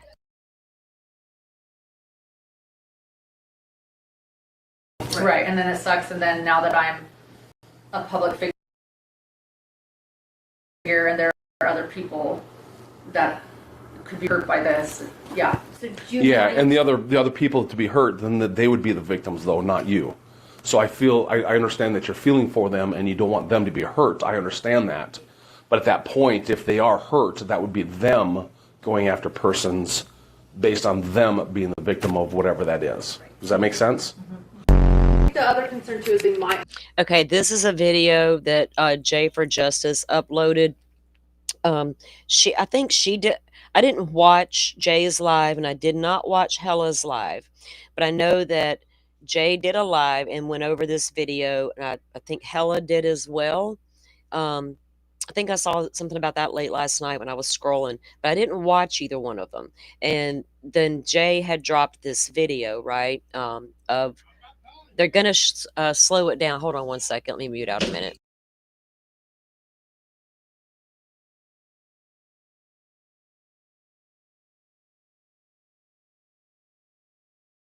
Sorry, my sister's going off about something. Anyway, I'm going to let it play. But so that was a clip in the beginning of it, or she's kind of clipped it. So I'm going to try to find the other one. But that's what I'm going to play that again, because that part is so telling about what he says to her. And what she's worried about being released is all the things that she has said about people. Not that this one girl might come out and tell you I'm a bit of a bitch and I'm a mean lady, but it was about what that girl actually had, right? And we can be, I can't be mad at Christina for having this stuff.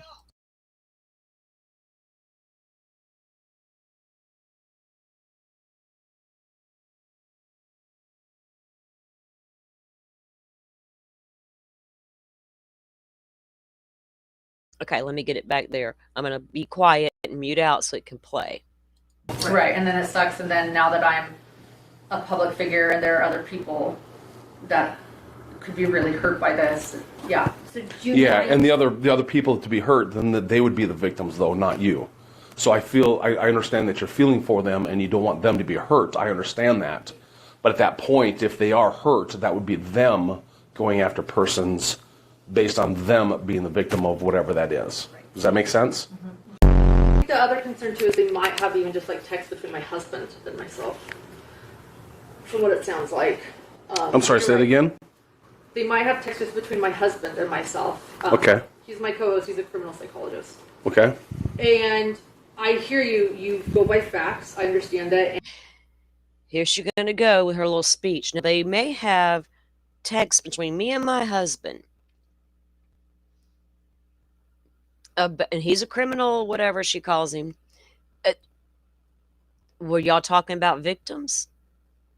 Sharing personal thoughts that you don't want those victims to now see? Who, Colby or Kay, Kresha? Other cases? We know you were all up in the Lori Vallow case. All up in it. Like so deep you couldn't get it out.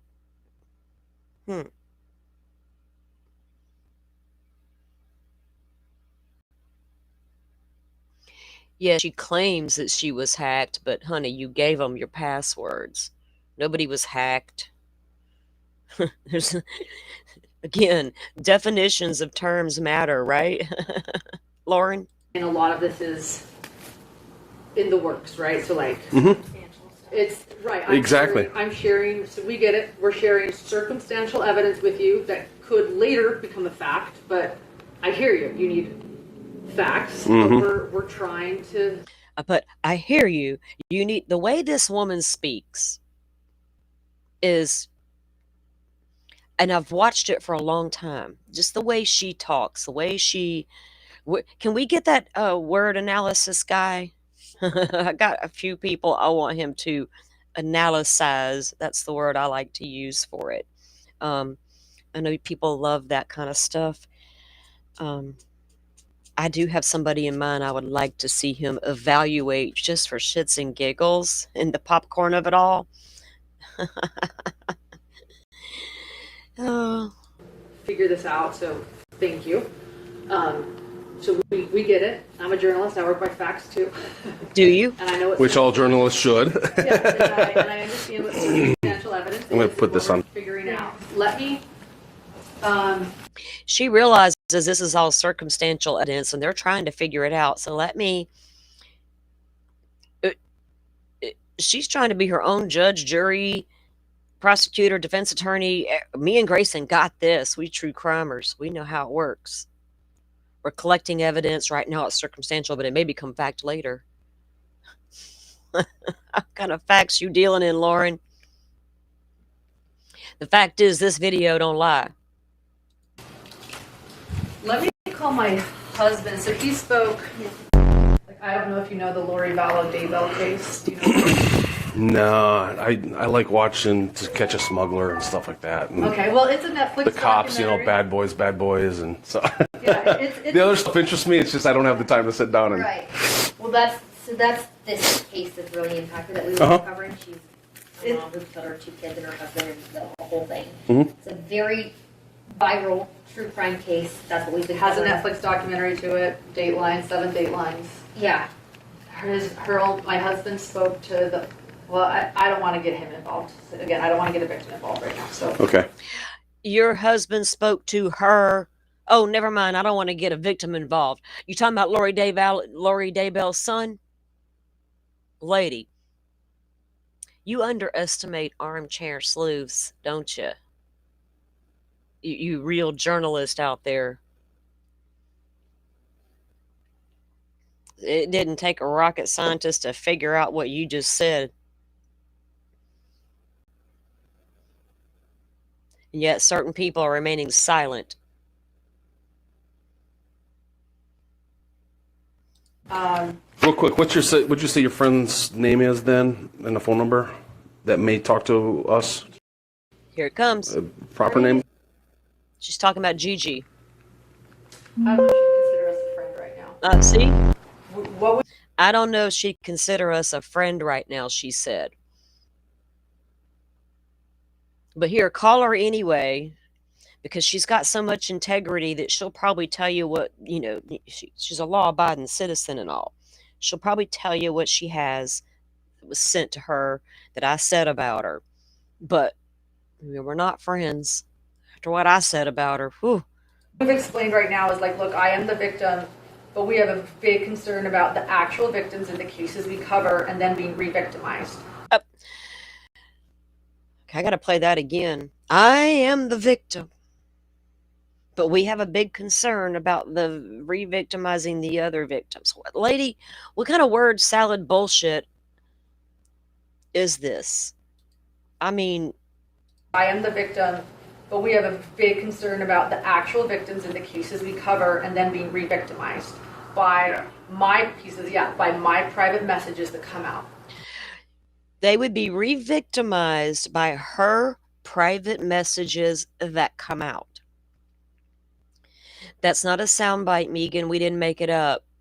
We didn't misunderstand yet another court hearing. We don't misunderstand the meaning of the word empathy.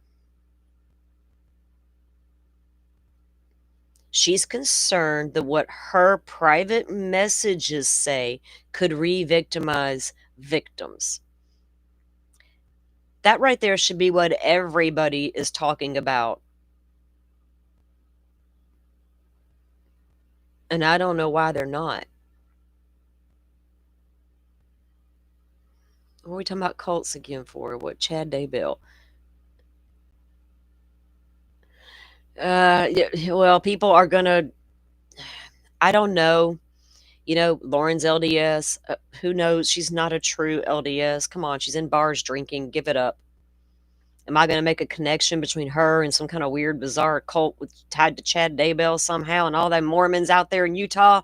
Nah, my brain will explode. I'm done. I'm not doing it. I don't think there's a controlled operative narrative, and she's sent there to do that. Control what narrative? That Lori and Chad weren't fucking bonkers and doing weird shit? That's a given. I don't need anybody to send in a Lauren Matthias figure to distract me from what Lori and Chad were actually doing, because I understand what they did. This is about something else.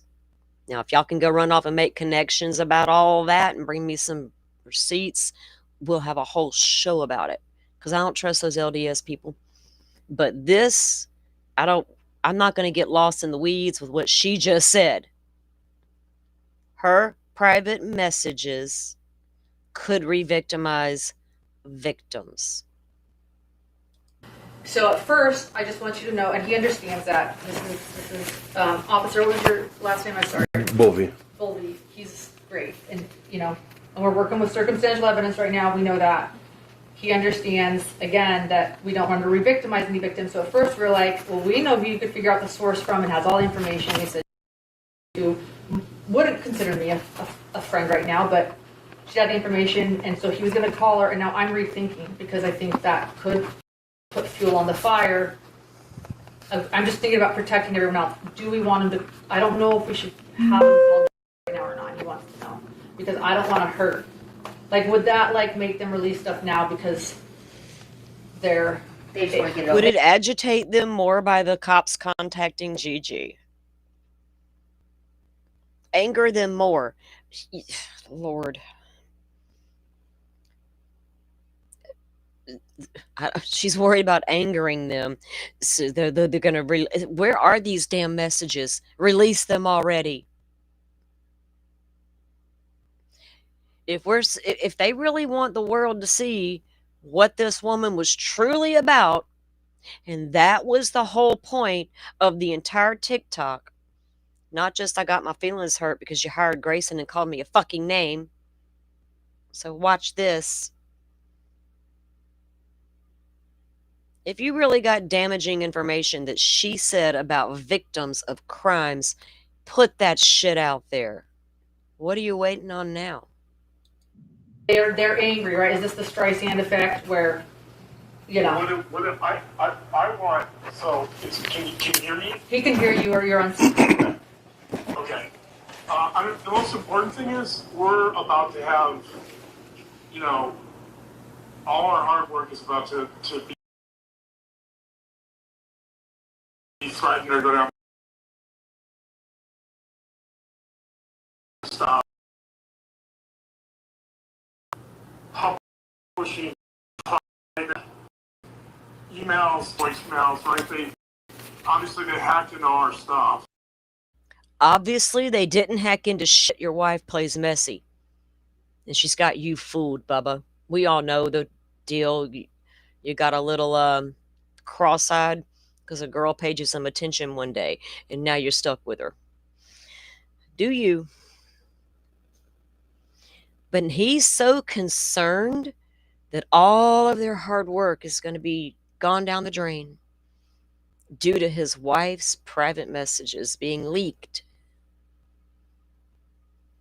You would think he'd have some concern about what his wife was saying about people.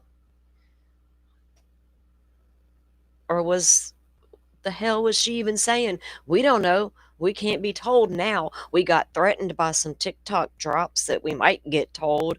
She got so nervous she pulled her court shit out of the way. Law and crime and all.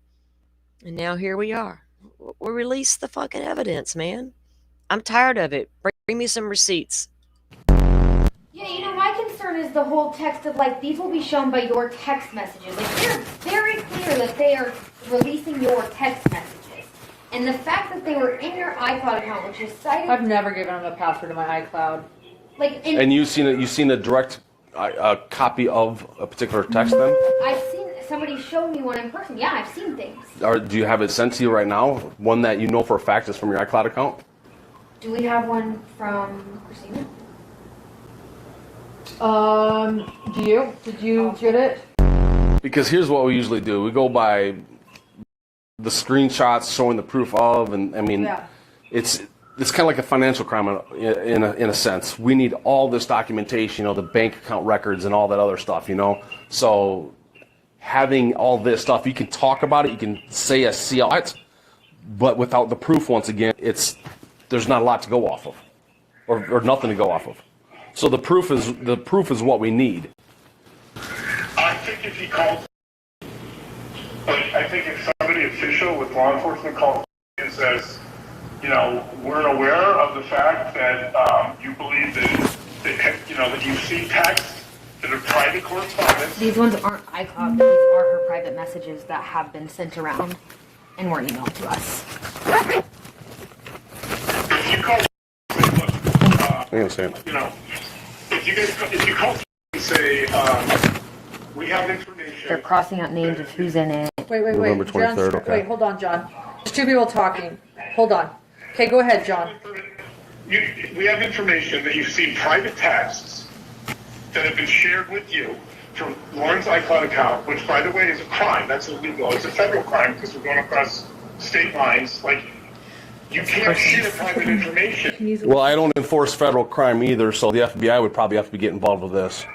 Right, I agree. There's actually two federal crimes here. But, yes, I know. John, the legal expert. It's a federal crime to share an iCloud message.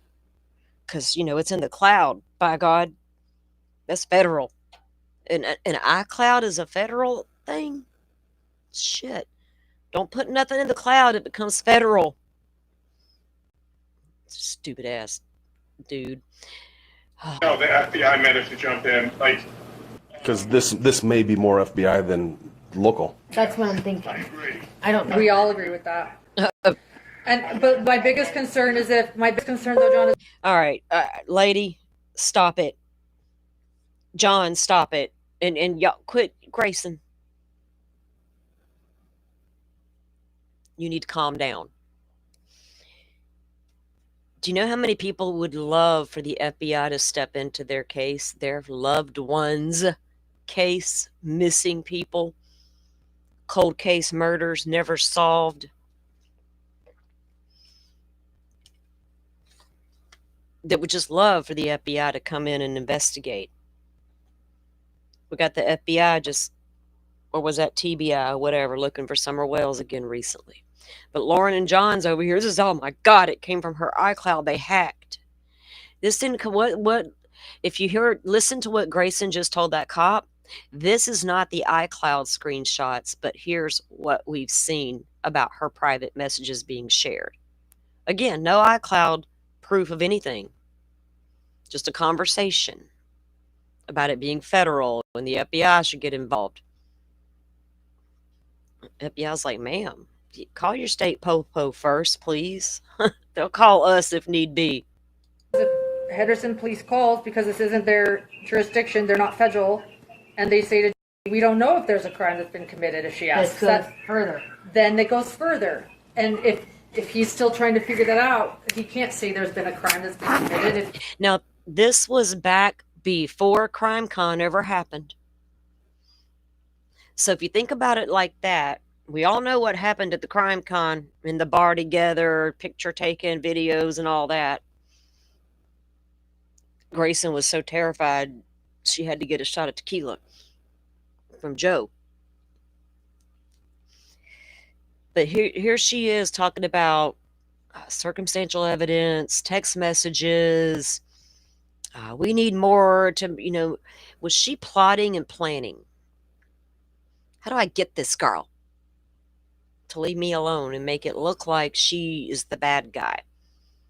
And then she files that injunction and does all the things.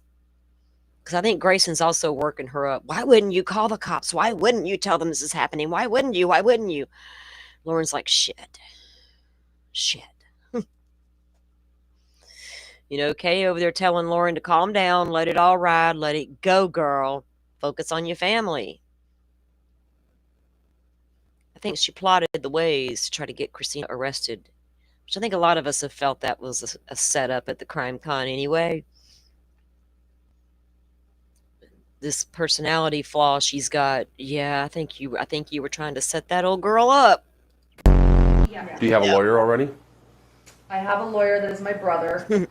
He sent cease and desist, and someone wrote back saying, "Hey, dear Lawrence brother." I mean, he's a good lawyer, so that's why I used him. But He's a good lawyer, so that's why I use him. But somebody wrote back and said, "Okay, Lauren's brother." Oh, she can't even get her sarcasm to come out with a flare. No, don't know how to do that. they, but yeah, he sent cease and desist and said these are true private, and he cited case law and laws. Oh, dude, he cited case law and laws. That's normally what appears in a court document, Lauren. I read them all the time. And I'll say, and they cited case law. Duh, that's what lawyers do. Cite case law, ma'am. I'd be interested to see what case law he cited, though. That's the juicy part, ma'am. She said those little you hear, and that's Jay's edits, not mine. It's cracking me up, though.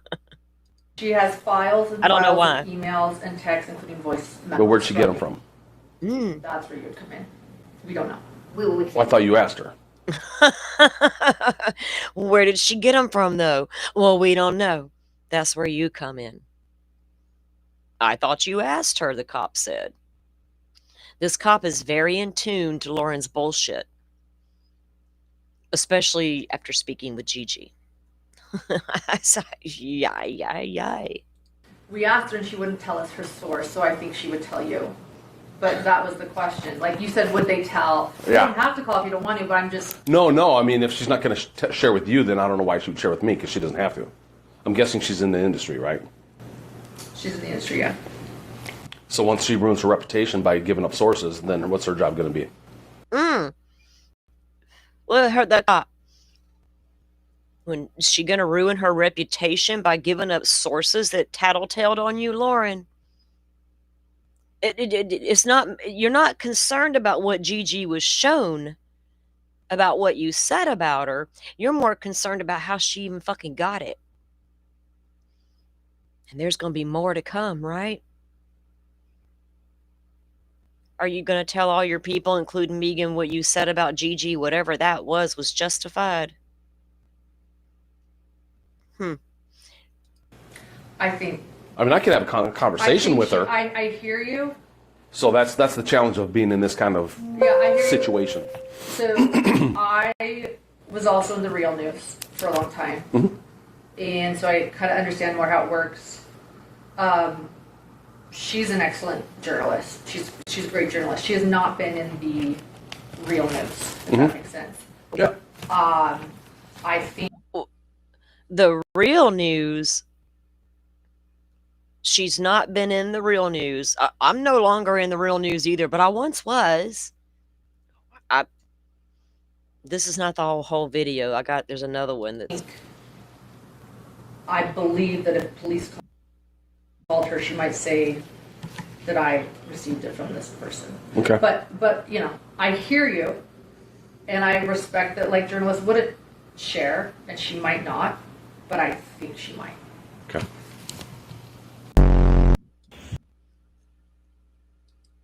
So, the whole reason for her getting that cop over there was to call Gigi and have Gigi share with him what she was sent that Lauren said about her. And he talks to Gigi, and we don't know what was said. Let me see if I can find the other video. I thought that was the one that had the whole thing. You can hear Lauren talking about her to the cop. She names her. It's like, you poor Gigi being drug all up into Lauren's shit, trying to stay out of it. But the thing about Lauren is the whole thing about this is she is so concerned about what she said about everybody coming out there. And that should be the big takeaway that everybody should be concerned about. You were up here, calling yourself this journalist and all these things, and I don't even know what it's ridiculous. There's no the lines between who's a real journalist and who isn't these days, I don't even know where that line is. You know what I'm saying? I don't watch too much mainstream. I kind of am careful where I get my other stuff from. Where is the? Let me.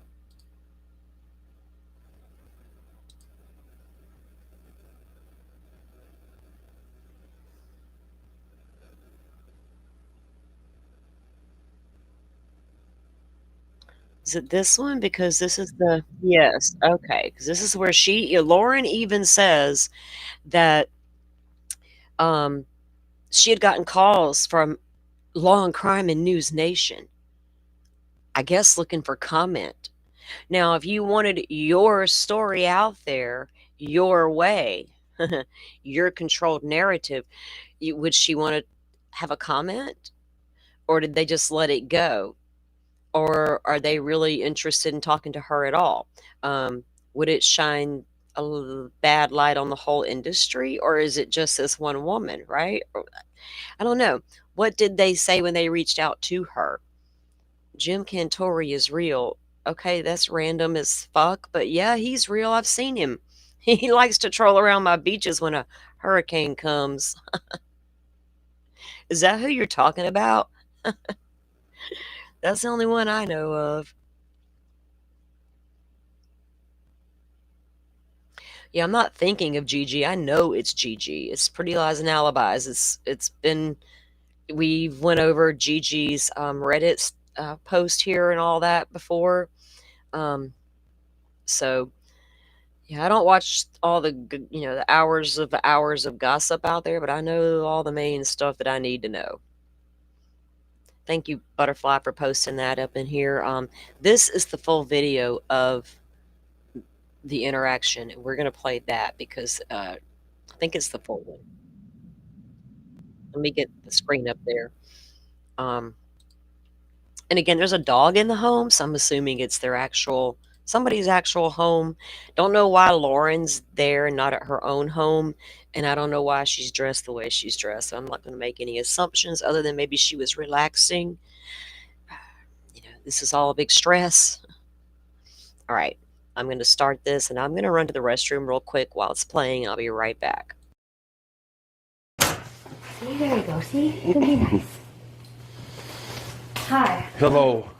Lily, off. You Grayson or? Yes. Okay. Okay. So how can I help you today? I'm gonna get my boss. Oh, well, Sheree, I need to run some. Yeah, Hello. Hello. Thank you for coming. Yeah. Officer. Where do we start? Yeah, so she's a public figure online. Okay. And we have people threatening to extort her. This started in April. They started with public threats. We have pretty good solid proof that former employers had hacked her iCloud account. Okay. And then posted stuff online that they were gonna go public with her messages. And then Private messages. Yeah, and then things settled down. And then the last couple weeks things have been ramping up again. Somebody sent us an email today that was sent out. This has gone as far as News Nation and Law and Crime. So I'm a true crime reporter. Okay. And like Law and Crime and even News Nation are reaching out about my private messages. So it's just like national, and I think why it's an extra big concern. It's actually not just about me, as you know, as a police officer. True crime is true. It's real. People forget that. There are. I'm an investigative journalist. Okay. I have been to numerous trials. I work with numerous victims. And if these private messages of mine come out between employees, it won't just be me that's harmed. It's going to be a lot of people that is harmed. And we have private emails that have now come from a Proton email saying true crime, more like true lies. We know you've been talking about all these people to name all these victims that are nationally known victims. Like we were just at the Gabby Petito Foundation dinner. Like we work with numerous high profile victims of crime. And again, these are, I share off the record conversations with them. The things that Like people, Off the record conversations with who when you say them? the ex-employees. Okay. Because they're my employees, and I'm like, hey, I learned this information. I'm gonna go forward with this. You can't say this. Did you have an NDA with them? I did not. I did not. There's the big challenge right there. That's a challenge. No NDA. Okay. What's got to do with Coburger? Yeah, Lauren, I didn't want people to find out the truth. There's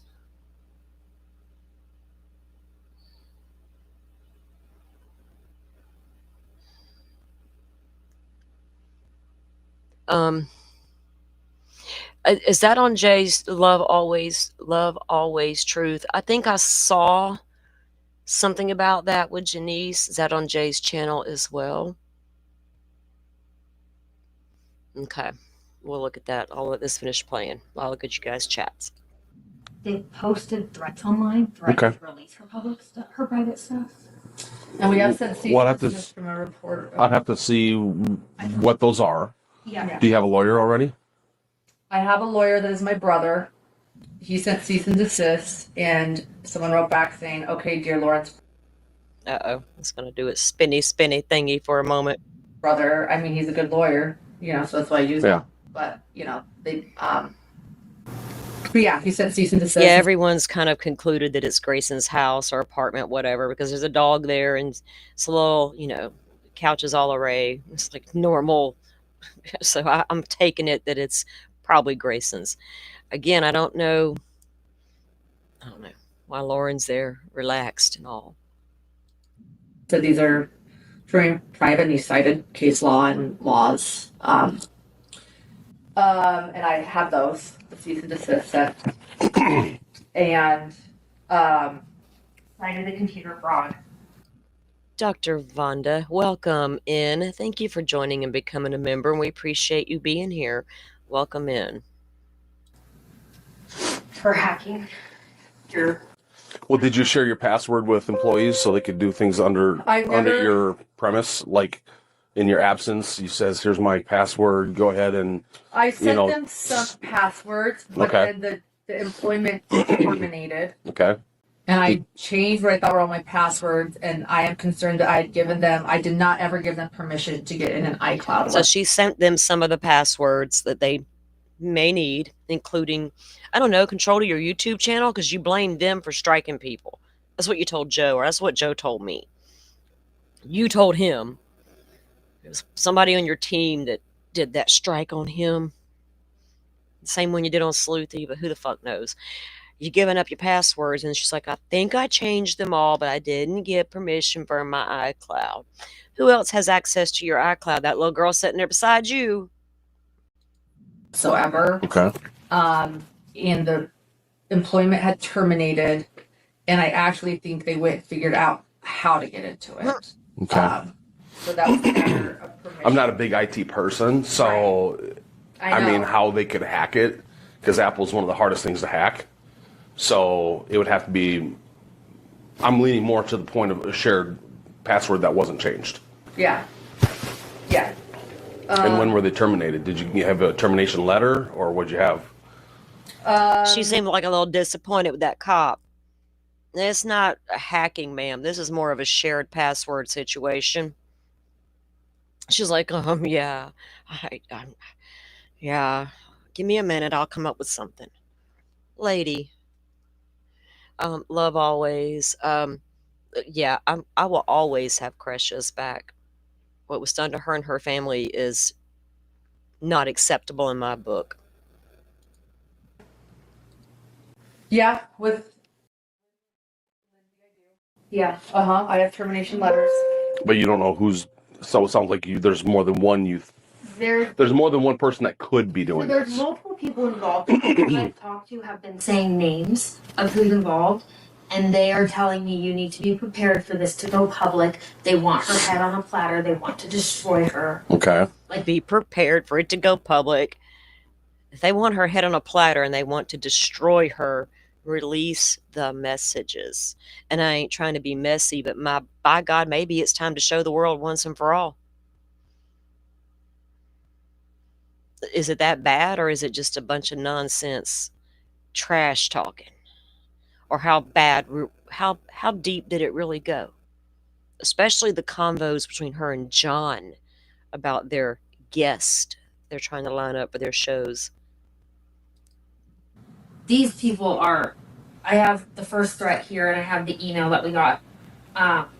So what's the threat? What's the words of the threat? This one was public service announcement. So for context, she had a private relationship with another person who works for her this day, and just that she was really upset about the falling out and how this ended, the employment stuff ended. And 2 hours later, this goes on social media. Public service announcement: you better quit lying in private before the truth gets told in public. I'm not sure if you're suffering from delusions or amnesia, but you're trying to play with OG crash outs. We don't mind exposing what needs to be exposed. Didn't act you as a courtesy, but don't mistake that for hesitation. They put that in a public forum. Okay. And then at first, take a screenshot of that if you can. Oh, I have it. Okay. At first, I told her, I'm not sure that this is what you think it is. Like, this could just be coincidence. And then, Or an idle, a threat in a sense of, oh, we have stuff on you, but maybe they don't. right. Well, and I was like, how would they have gotten that message? Yeah.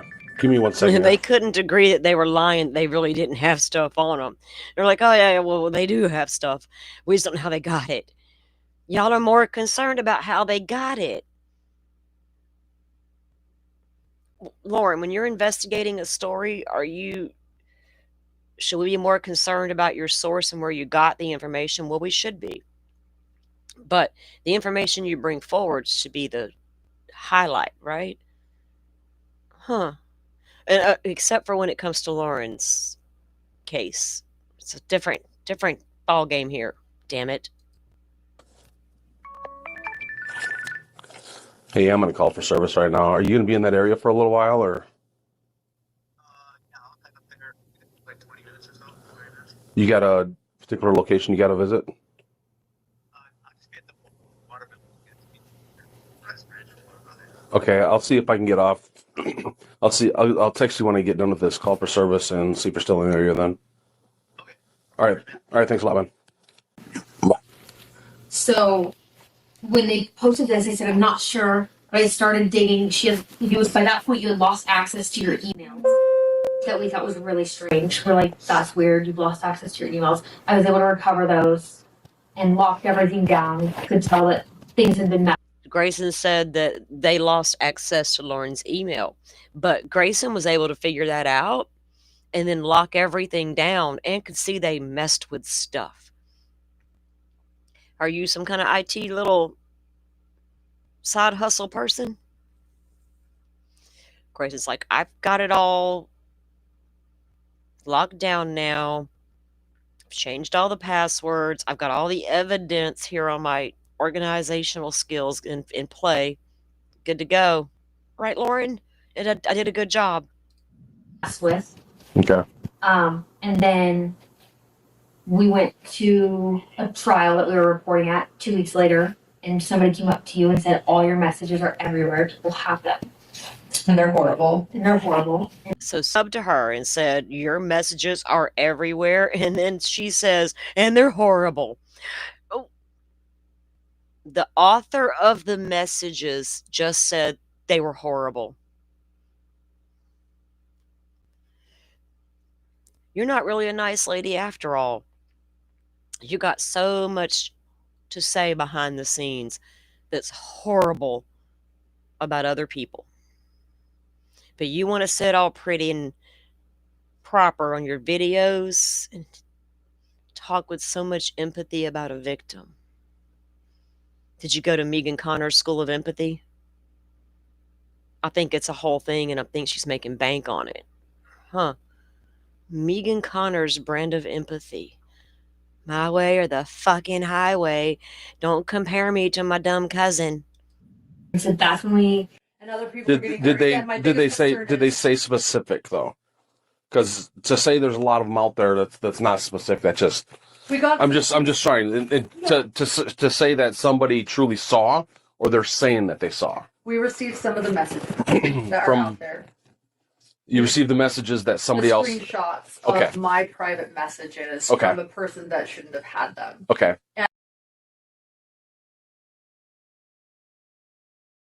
screenshots of her private messages that somebody shouldn't have had. Somebody's got them that shouldn't have them.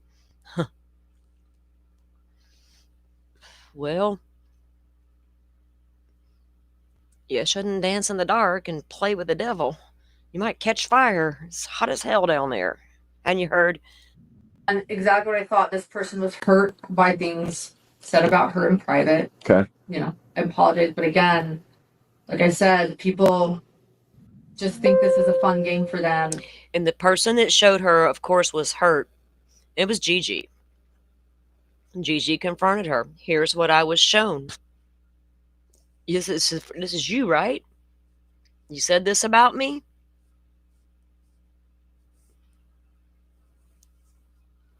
Lauren's not real upset about that part. She's yet to make a video apologizing to the people she hurt. She talked about it in her 9-hour and touched on it here and yonder. I'm sorry, but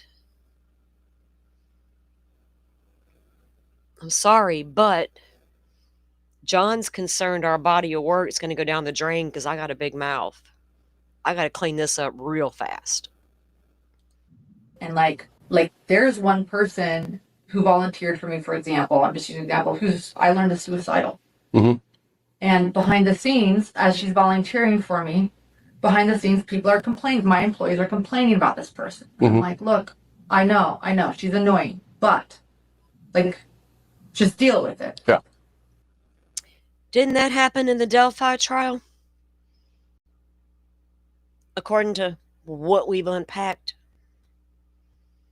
When you got Grayson full time, because she offered to take those notes for you in Delphi, and you brought her back to the Airbnb, somebody found her annoying. Or you made a comment about that other girl being annoying or whatever. That's what sparked all of this. Oh, now you've been talking bad about all them people and I've known about it, but now you talked about me. Now we got a problem.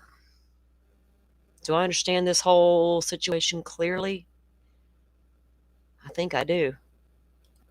If she gets this, like, you know what I mean? Like, this is like, to me, I'm like, and I know you guys deal with this every day, like, people are assholes, but like, she could self-harm. Do you know what I mean? Like, Yeah. this is so upsetting on so many levels, not just like, oh, woe is me. Right. Like, I care about all these. I get it. So, I get it.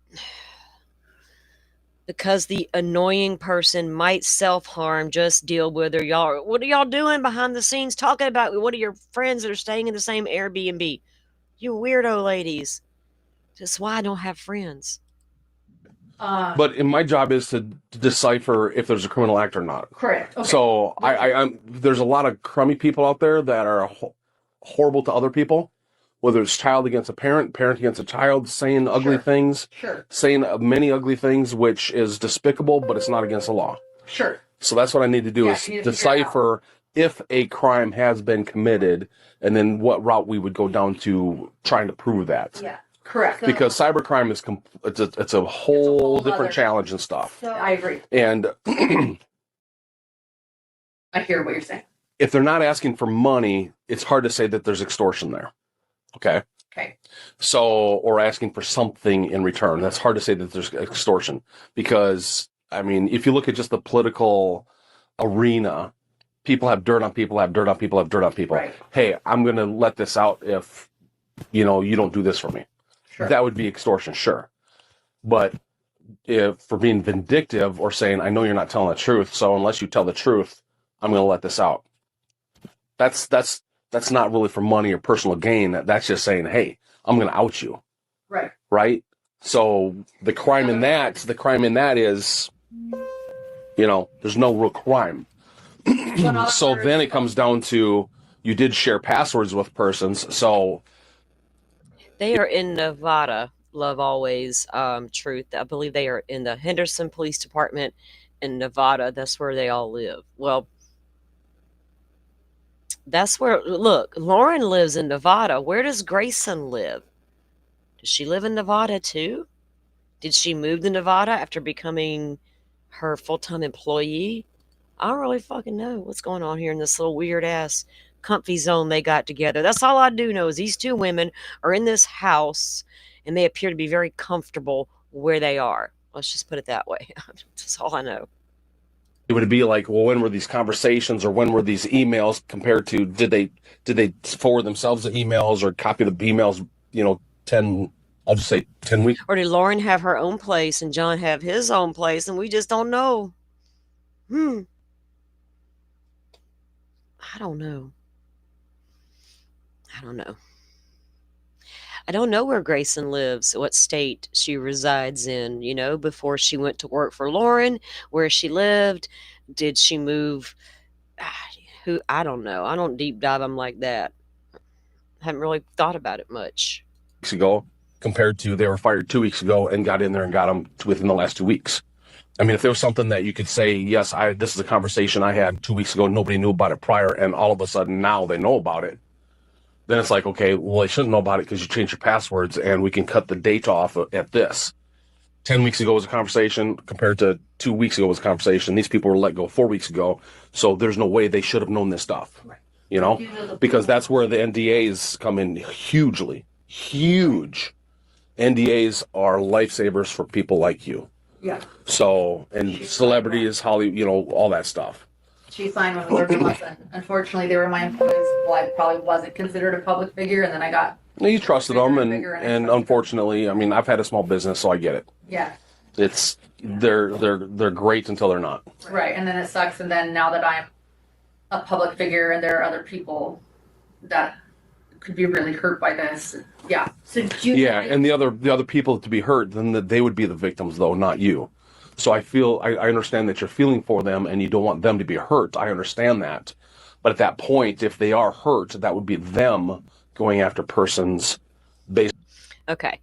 So that wasn't the whole entire thing either. It was a lot more lengthier than that. I will pull up that call, but you can hear it over and over what the concern is. It's Lauren's own personal messages and the stuff that she said about people. How horrible could it be? You talked about every single person. It wasn't just like this one person that triggered you or you felt some type of way about and you needed to have a discussion about that with somebody. What? No, it appears you were just really messy and just talked mad shit to whoever would listen, those little people in your circle, until you talked about one of them. And some jealousy, weird shit set in between all your little coworkers. And I can't sugarcoat that and pretend that didn't happen. Right? That's ridiculous for me to do that. I'm a grown, nearly 60-year-old woman, and it's obvious. So I would never pretend that it wasn't. But Janice is there's players, right? There's people involved in this case. Janice is one of the women. I do know who Janice is. And I do know the backstory, okay? I'm not new to all this because I'm not sitting here covering Lauren Matthias all day, every day. I already knew a lot of the stuff that's out there being talked about, right? Everybody's unpacking her life now, and that's cool. I get it. But I knew a lot of it already. So Janice was one of the women from back in the days of Rexburg from the Lori Vallow case. That's how they hooked up with Janice, through Facebook. Let me pull up the video. I think it was on Jay's channel. I didn't realize it was like a phone call though, or an audio or something with Janice. So, because Christina and Lindsay are different people than Janice, obviously. Janice did not work with Lauren or for Lauren, like in the way that Grayson here and the other two girls did.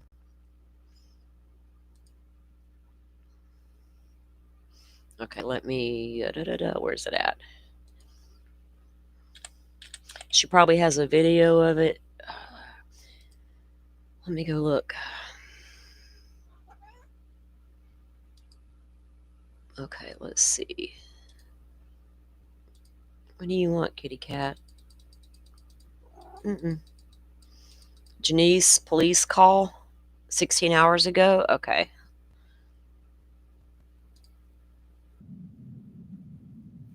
This is the girl that walked up to her outside the courthouse in Boise, or not Boise, in Lori's case. And she's like, "Don't walk near me." Lauren's like, "Don't walk near me." Like, it's a crime to walk near Lauren, dine near Lauren, go to a bar near Lauren. I'd still like to see photos of Lauren in the corner and who she might have been with. This cat is freaking me out. It's about 11 minutes. I haven't heard this yet, so it'll be like my honest reaction. Yeah, Dr. Vonda, this ain't no baby kitty. She's a full grown cat now, and she's technically my grand kitty that I guess I adopted my 19-year-old when he took back off to go back to school at his dad's. He left the cat with me, but it's okay because me and her are buddies. She's just real. She's a little queen. She like this. She thinks this is her space, and I'm just chilling in it. Right. All right. So this is a video. I think this is what is this? Let me pull up the context on this. What does the video say before we start this? I'm terrible. I'm being a terrible host right now. See if we can figure out what this is even about before I start playing it. Okay, here we go. And again, the mods, they did drop a link there to Jay's channel. Boise police call Janice after Lauren Matthias of Hidden True Crime reportedly gives them names while searching for the source of her leaked text. Here's Janice's callback and how the leak drama escalated. Okay. All right, well, here we go. Let's play. Please do not talk to me. I feel threatened. Hello, I'm looking for Janice. This is Sergeant Jacobs with the Boise Police Department in Boise, Idaho. This is in reference to a possible stalking situation that involves Lauren Mathis, Grayson Yor, Lindsay, Lori, yourself, and Sarah. The report number this is under is 2025-510-902. My badge number is 786. If you give me a call back so I can kind of get your side of the story, my number is... Janice. Hi, Janice. How are you? I'm good. How are you? Good. What's that? I said, how are you? I'm doing good. Hey, so I was contacted last night. Excuse me, I've got to get the report back up so I can see exactly what is going on. Give me just a second. You're fine. Okay, great. Let me kick this out and get back up. So anyway, as my voicemail said, this is in reference to incidents that happened both in Arizona and here at the Coburg trial this weekend. Does that sound familiar? I didn't do any. She says I was stalking her at the Kohlberger trial. So, no, not necessarily. Okay. Right. So, what I'm gathering from all this, and it's very long and interwoven. Yeah. Right. So, I'm just trying to get everybody's perspective on what's happening. So, apparently, Lauren was working with Lindsay. And maybe I'm wrong. And then Lindsay and her had fallen apart. And since then, she claims that Lindsay, Lori, yourself, and Sarah have been approaching her and not leaving her alone. She's got several videos of encounters with different people in this group, and she's downloaded those onto our report on some of those. So I just kind of wanted to see your side of the story of what's going on with this whole mess and kind of give me your perspective of what's happening. Yeah. Nothing has to do with Lindsay being her employer, because she says that I know she's told she actually called the Nevada Police Department and tried to turn some ladies in, saying that it was against the law to share screenshots, but it's not. Anyways, she says that they're disgruntled employees, but they're not. Basically, Lauren has over the years talked shit. Okay, here's the thing, and I don't know Janice. I do not know Lauren, Christina, or Lindsay. But there's one thing I do know from sitting back and watching all of this unfold and how those women became friends to begin with and why they became friends. I can't get away from that part of the story because it all goes back to Lori Vallow Daybell.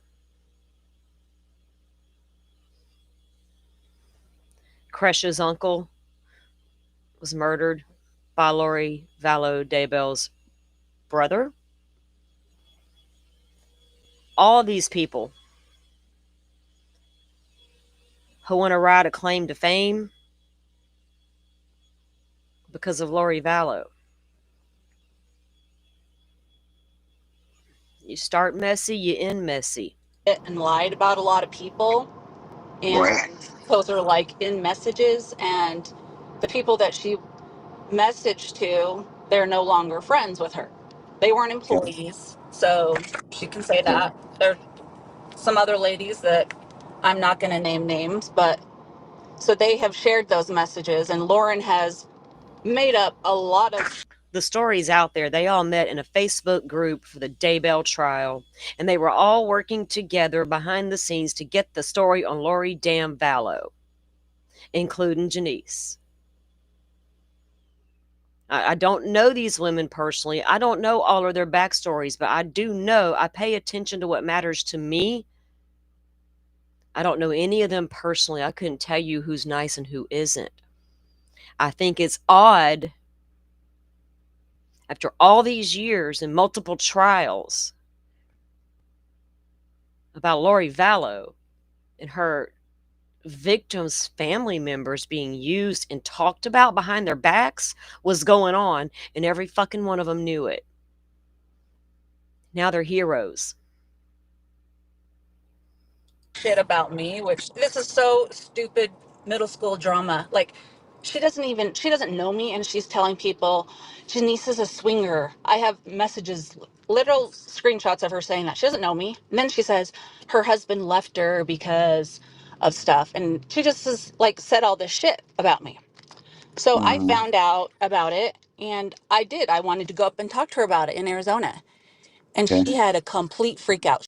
She was, but I just looked beyond as I waved. Like, I don't know why. Don't stare. Cheese curds catch. Don't stare at me. I do. Remember what we decided. Please do not give them air. About today? What? About today? You sent her a cease and desist. You had the cops call Christina about stuff that you did. You shouldn't be waving at her. You shouldn't be coming, talking to her. You should be staying far away from her. So the cops have nothing to do with what I'm just saying, don't. I was asking about a seat. I was asking about a seat. I walked away.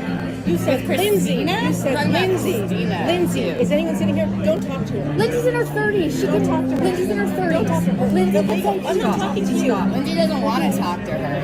She said her cease and desist letter. Why would Lindsay talk to her? The cease and desist is letter to Christina, and the police calling Christina. I didn't request that. I can't hear someone, you. Just stay away. Someone that Just stop acting like you. Oh, shut up, heifer.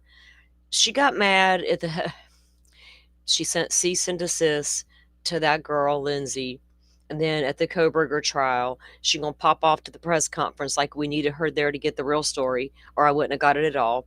And she's gonna ask the girl she sent a cease and desist to, can I sit next to you? There's nowhere to sit. Ladies, stand there. I don't care. Get away from me. So, there's a lot. Dream Feed Media. Thank you for that. They do have the full Lauren Matthias hidden true crime body cam videos, like 51 minutes long. That is from the Henderson police. That's what we were reviewing a little bit ago. It looks like they have all the body cams there. The July 23rd incident in Boise, the full video.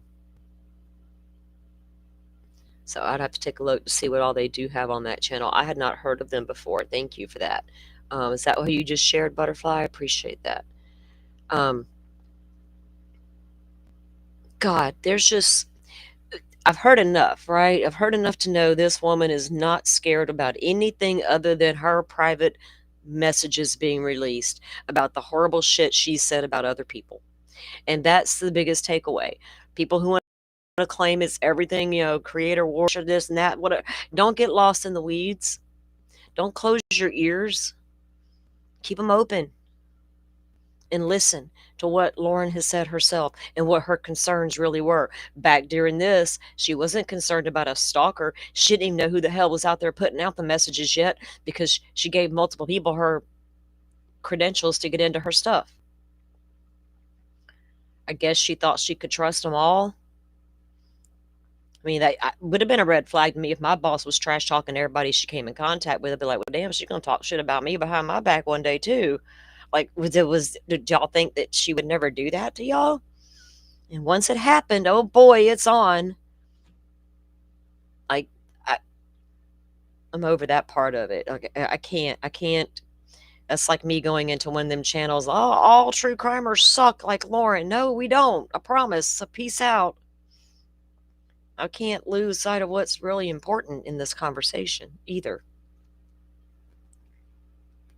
That whole body cam thing annoyed me to no end. I had to smudge afterwards. I was like, this is crazy, insane. Stuff we already knew, Her to drag Gigi into it at a time when it was public knowledge how sick Gigi's grandma really was. She has since passed away. Rest in peace.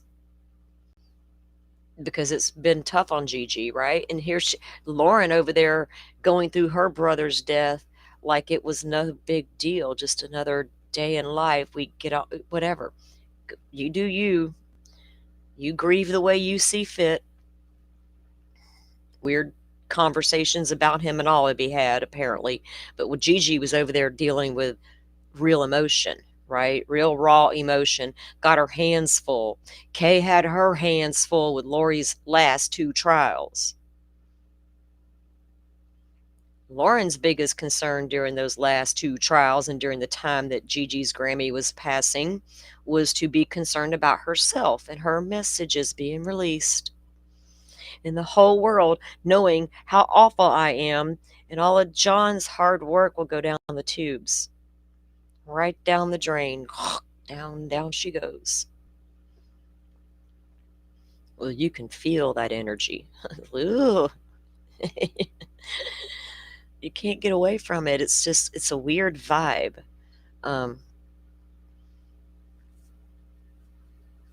It's so crazy. You're in the Clearwater area? I'm on the other end. Which end? I'm on the Northwest Florida end.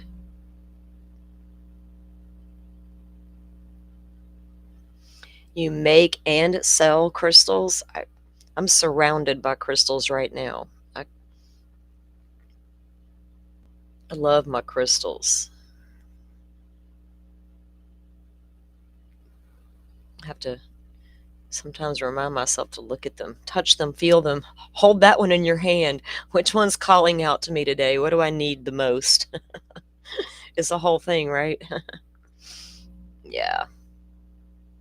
How many victims, right? True crime butterfly? Lauren says there's a lot of victims. Well, damn, woman, how many? Because if you're talking about Lori Vallow's victims' family members, I don't count Connor. That's Lori's family, not Lori's victims' family. I'm saying Kresha and Kay. Okay, then you got Gigi, we know you talk bad about. So, how many other people did you talk bad about? And who were they? Like, some of it may just be bullshit that don't even matter. Some of it could be very serious, right?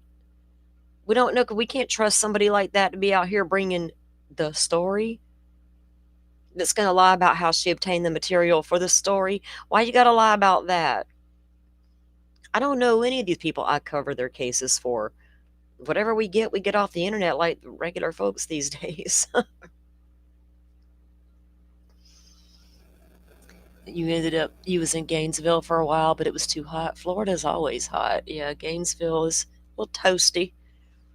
It's about, I think Gainesville's technically about 8 hours from me, 6, depends on how you're driving.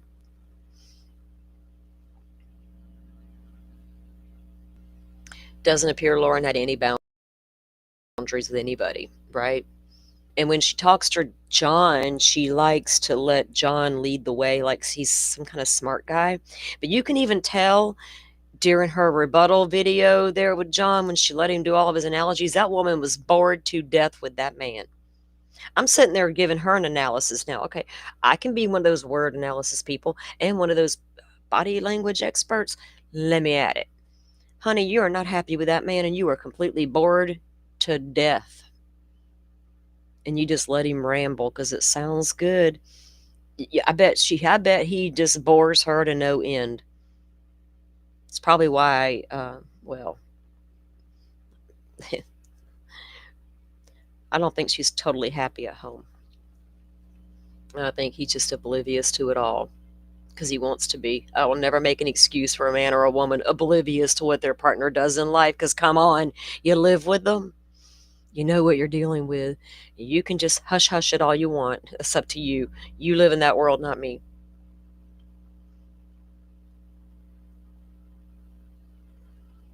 Back in the 80s, you drove from New Hampshire to Gainesville with no air in the car. Did any of us have air in the car back in the 80s? Roll the windows down and have at it. I grew up in Florida. I'm a lifelong native, so it is what it is. It's hot here. Well, it's not right now. It's cold. People wished winter upon me and got their way with it. I'm a summer girl. Sorry, summertime baby here. I cannot deal with cold weather. And it rained here for like 3 damn days, no shit, and it was cloudy, and I finally checked the radar like day 2.5. I was like, where is this stuff coming from? When's it leaving? And so I decided to look, and I was like, damn, it's finally gone, but now it's just cold. You drove a VW in the 80s. Yeah, I've had like, look, we Baha'd it up a few times too. I've took a few spins in the old VWs. I've been around for a hot minute. I had a lot of fun in the 80s. I had way too much fun in the 80s, to be honest. That was a good time to grow up in the 80s, to be a teenager anyway. All right, guys, I'm going to continue to follow that local case, or the Danica Troy case, to figure out how they're going to charge these 2 boys moving forward, what comes of that. Locally, the conversation has been sparked now about youth mental health and what do we do with it, and what services are really out there locally. That's really important to me moving forward because I just know there's not a lot out there. It's got to change. And pushback in Florida, we're good about that. Once upon a time, we had horrible this, horrible that. We were like, oh, wait, once the public found out, it was like, wait, what a minute? What? We're not having that. And we pushed back and we made change. Now we have some of the best departments in the country due to pushback. And when I say that, I mean the Department of Children and Families and the Florida Department of Law Enforcement. That's 2 of the biggest ones. So I think it's time we take a look at other stuff as well.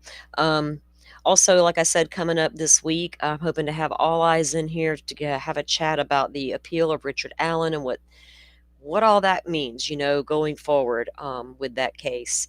I'll be working on my show upcoming with Danielle Bell's sister Bonnie to bring that case to you guys. And also, there's a guy sitting on death row in Idaho. It's not Brian Koberger, 'cause, he's not on death row, but there is a guy sitting on death row that's always been interesting to me. His crimes, he's a serial killer. He's Thomas Creech. They've already tried to put him to death once and it didn't work, right? He suffering from dehydration, collapsed veins. They couldn't get the line in. I've learned a little bit more about him and the cases that he was involved with and the crimes he did. And something new just came down about that. And I kind of want to talk about that. So I think tomorrow we're going to take the time away from our normal coverage to do that. Because I'm trying to bring other content to the channel as well. Real true crime content. Because people like Thomas Creech intrigue the shit out of me. They just do. I can't help it. And so I want to bring that story and talk about that a little more because it's crazy. And what they're going to end up doing with Thomas Creech, right? We got the firing squad. What do we do in Idaho? We have other states who are using it now, but is there a way for Creech to postpone his next attempt to take his life? We'll see. Yeah, Creech has been on death row. I think he's Idaho's longest running death row inmate. And what was it, about a year ago? They tried to, impose the death penalty. And when they went to do the intravenous, his veins collapsed. And they tried several times and couldn't get it to work. It was a whole thing. So, of course, they had to stop it and, take him back to his cell. Yeah, and now we go from there. So how do we avoid putting him in front of the firing squad, right? If we can't get a vein, what do we do? So we'll have to see how they, what could be at play going forward in the case for Thomas Creech. And I didn't know this, guys. I'll go ahead and give you one little juicy tidbit about this guy. Apparently, his prison family likes him, and he is married to I don't know if it's still a guard or if it's a former guard. He's married to a guard's mother. A prison guard's mother. Hey, I know a good lady for you, Thomas Creech, my mama. The fuck? Okay. Y'all gonna give your mama's name to a murderer? Like, become pen pals with her? Oh, God, lordy. Lordy, lordy. All right, we can't make this stuff up. We can't. All right, for those of you that commented earlier in the show about Danica's case, I guess some feelings about that nationally. I don't know if that case will get picked up too much, but it's one that I will follow for local reasons.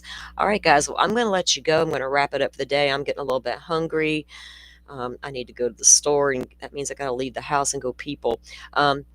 Butterfly, thank you for bringing that up. Was it yesterday, right? Was it yesterday? Was Sebastian Rogers' birthday? Was it Saturday? They had a big celebration at the local Culver's there. Let me see. I think I didn't I share the clip with you guys in Discord? I think it was. Let me look at here something real quick. Sebastian's been gone for far too long. I don't know who did. I don't know who's guilty of what. I know that there's too many kids like Sebastian Rogers out there who are missing, just seem to go missing into thin air. So if we can continue to share Sebastian's space, because you never know, stranger things have happened. I don't know how many stories I could share with you guys of kids who were missing for decades. JC Dugard how was JC? Was a grown woman, but she was found living in the backyard. Elizabeth Smart was gone for 9 months before she was found and rescued. So there's always hope. Don't ever forget it. Let me pull this little piece up. I don't have a lot of footage from it. I didn't go looking for it. This did come across my feed, I think, at some point. I think Duchess did a live. I think I did see that. I didn't watch it. I can't with a lot of the. What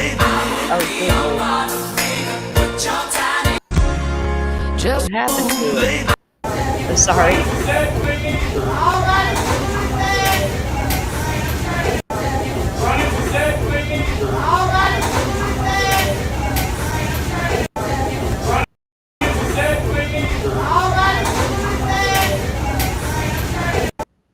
All right, so see, they had a little celebration there for Sebastian and to keep awareness out there. It's too bad that we can't keep positive awareness out there about Sebastian. We know, I think a lot of us try. let's not lose focus of what's real and who is at the heart of that story. It's not all the people who cover it. My God, it's not about you people at all. Thank you, Hawkeyes, for that. I appreciate that super chat very much. We appreciate your support. You guys, every little bit helps, and I do appreciate it when y'all being here and joining the conversation is always enough for me, and y'all know that. Hitting the like button also helps out. YouTube loves that. So appreciate all the support and appreciate that. Yeah, so keep in mind that if you see, and my advice is always, if you see what you say, you're out one day shopping and you see a kid that you think could be Sebastian, don't call that damn tip line. I'm not dissing their tip line, but we don't know when that's going to get checked. I don't know how much manpower they actually have sitting there today, all this time later, waiting on those calls to come. It's just call your local authorities and say, hey, look, I think I see this, and here's why. And you wait right there with your eyes on that individual until authorities get there, and they'll know how to handle it from there. That's the best advice. That's what I would do. If I come across if I see a child in my area and I think is a missing child that I've seen, I'm going to keep my eyes on that kid no matter what happens. If I got to follow them all over town and onto the interstate and down the highway, I'm not losing sight of them, but I'm on the phone with 911. And they'll beat me. They'll find me in a minute, right? So let's do that moving forward. We don't know how long it takes to check all those tip lines. A million thanks to everyone who came in today. We appreciate each and every one of you so much. Please come back soon and make sure your notifications are turned on so that you don't miss out. Thank you, Forrest. He's always coming in with my reminders. I appreciate it. Again, you guys are awesome. Thanks for coming in. I'll be back tomorrow with another show. As long as our internet's good, we should be good. We should be good to roll all week. So again, you guys have a great rest of your day. And y'all know what I say about being safe on them YouTube streets. Go out there and kick it and have your fun. Take it all with a big grain of salt, but just stay safe out there. All right, I'll see you guys back here tomorrow. Thank you all for watching this here video. Please like and subscribe and follow. Much love from Little Yas to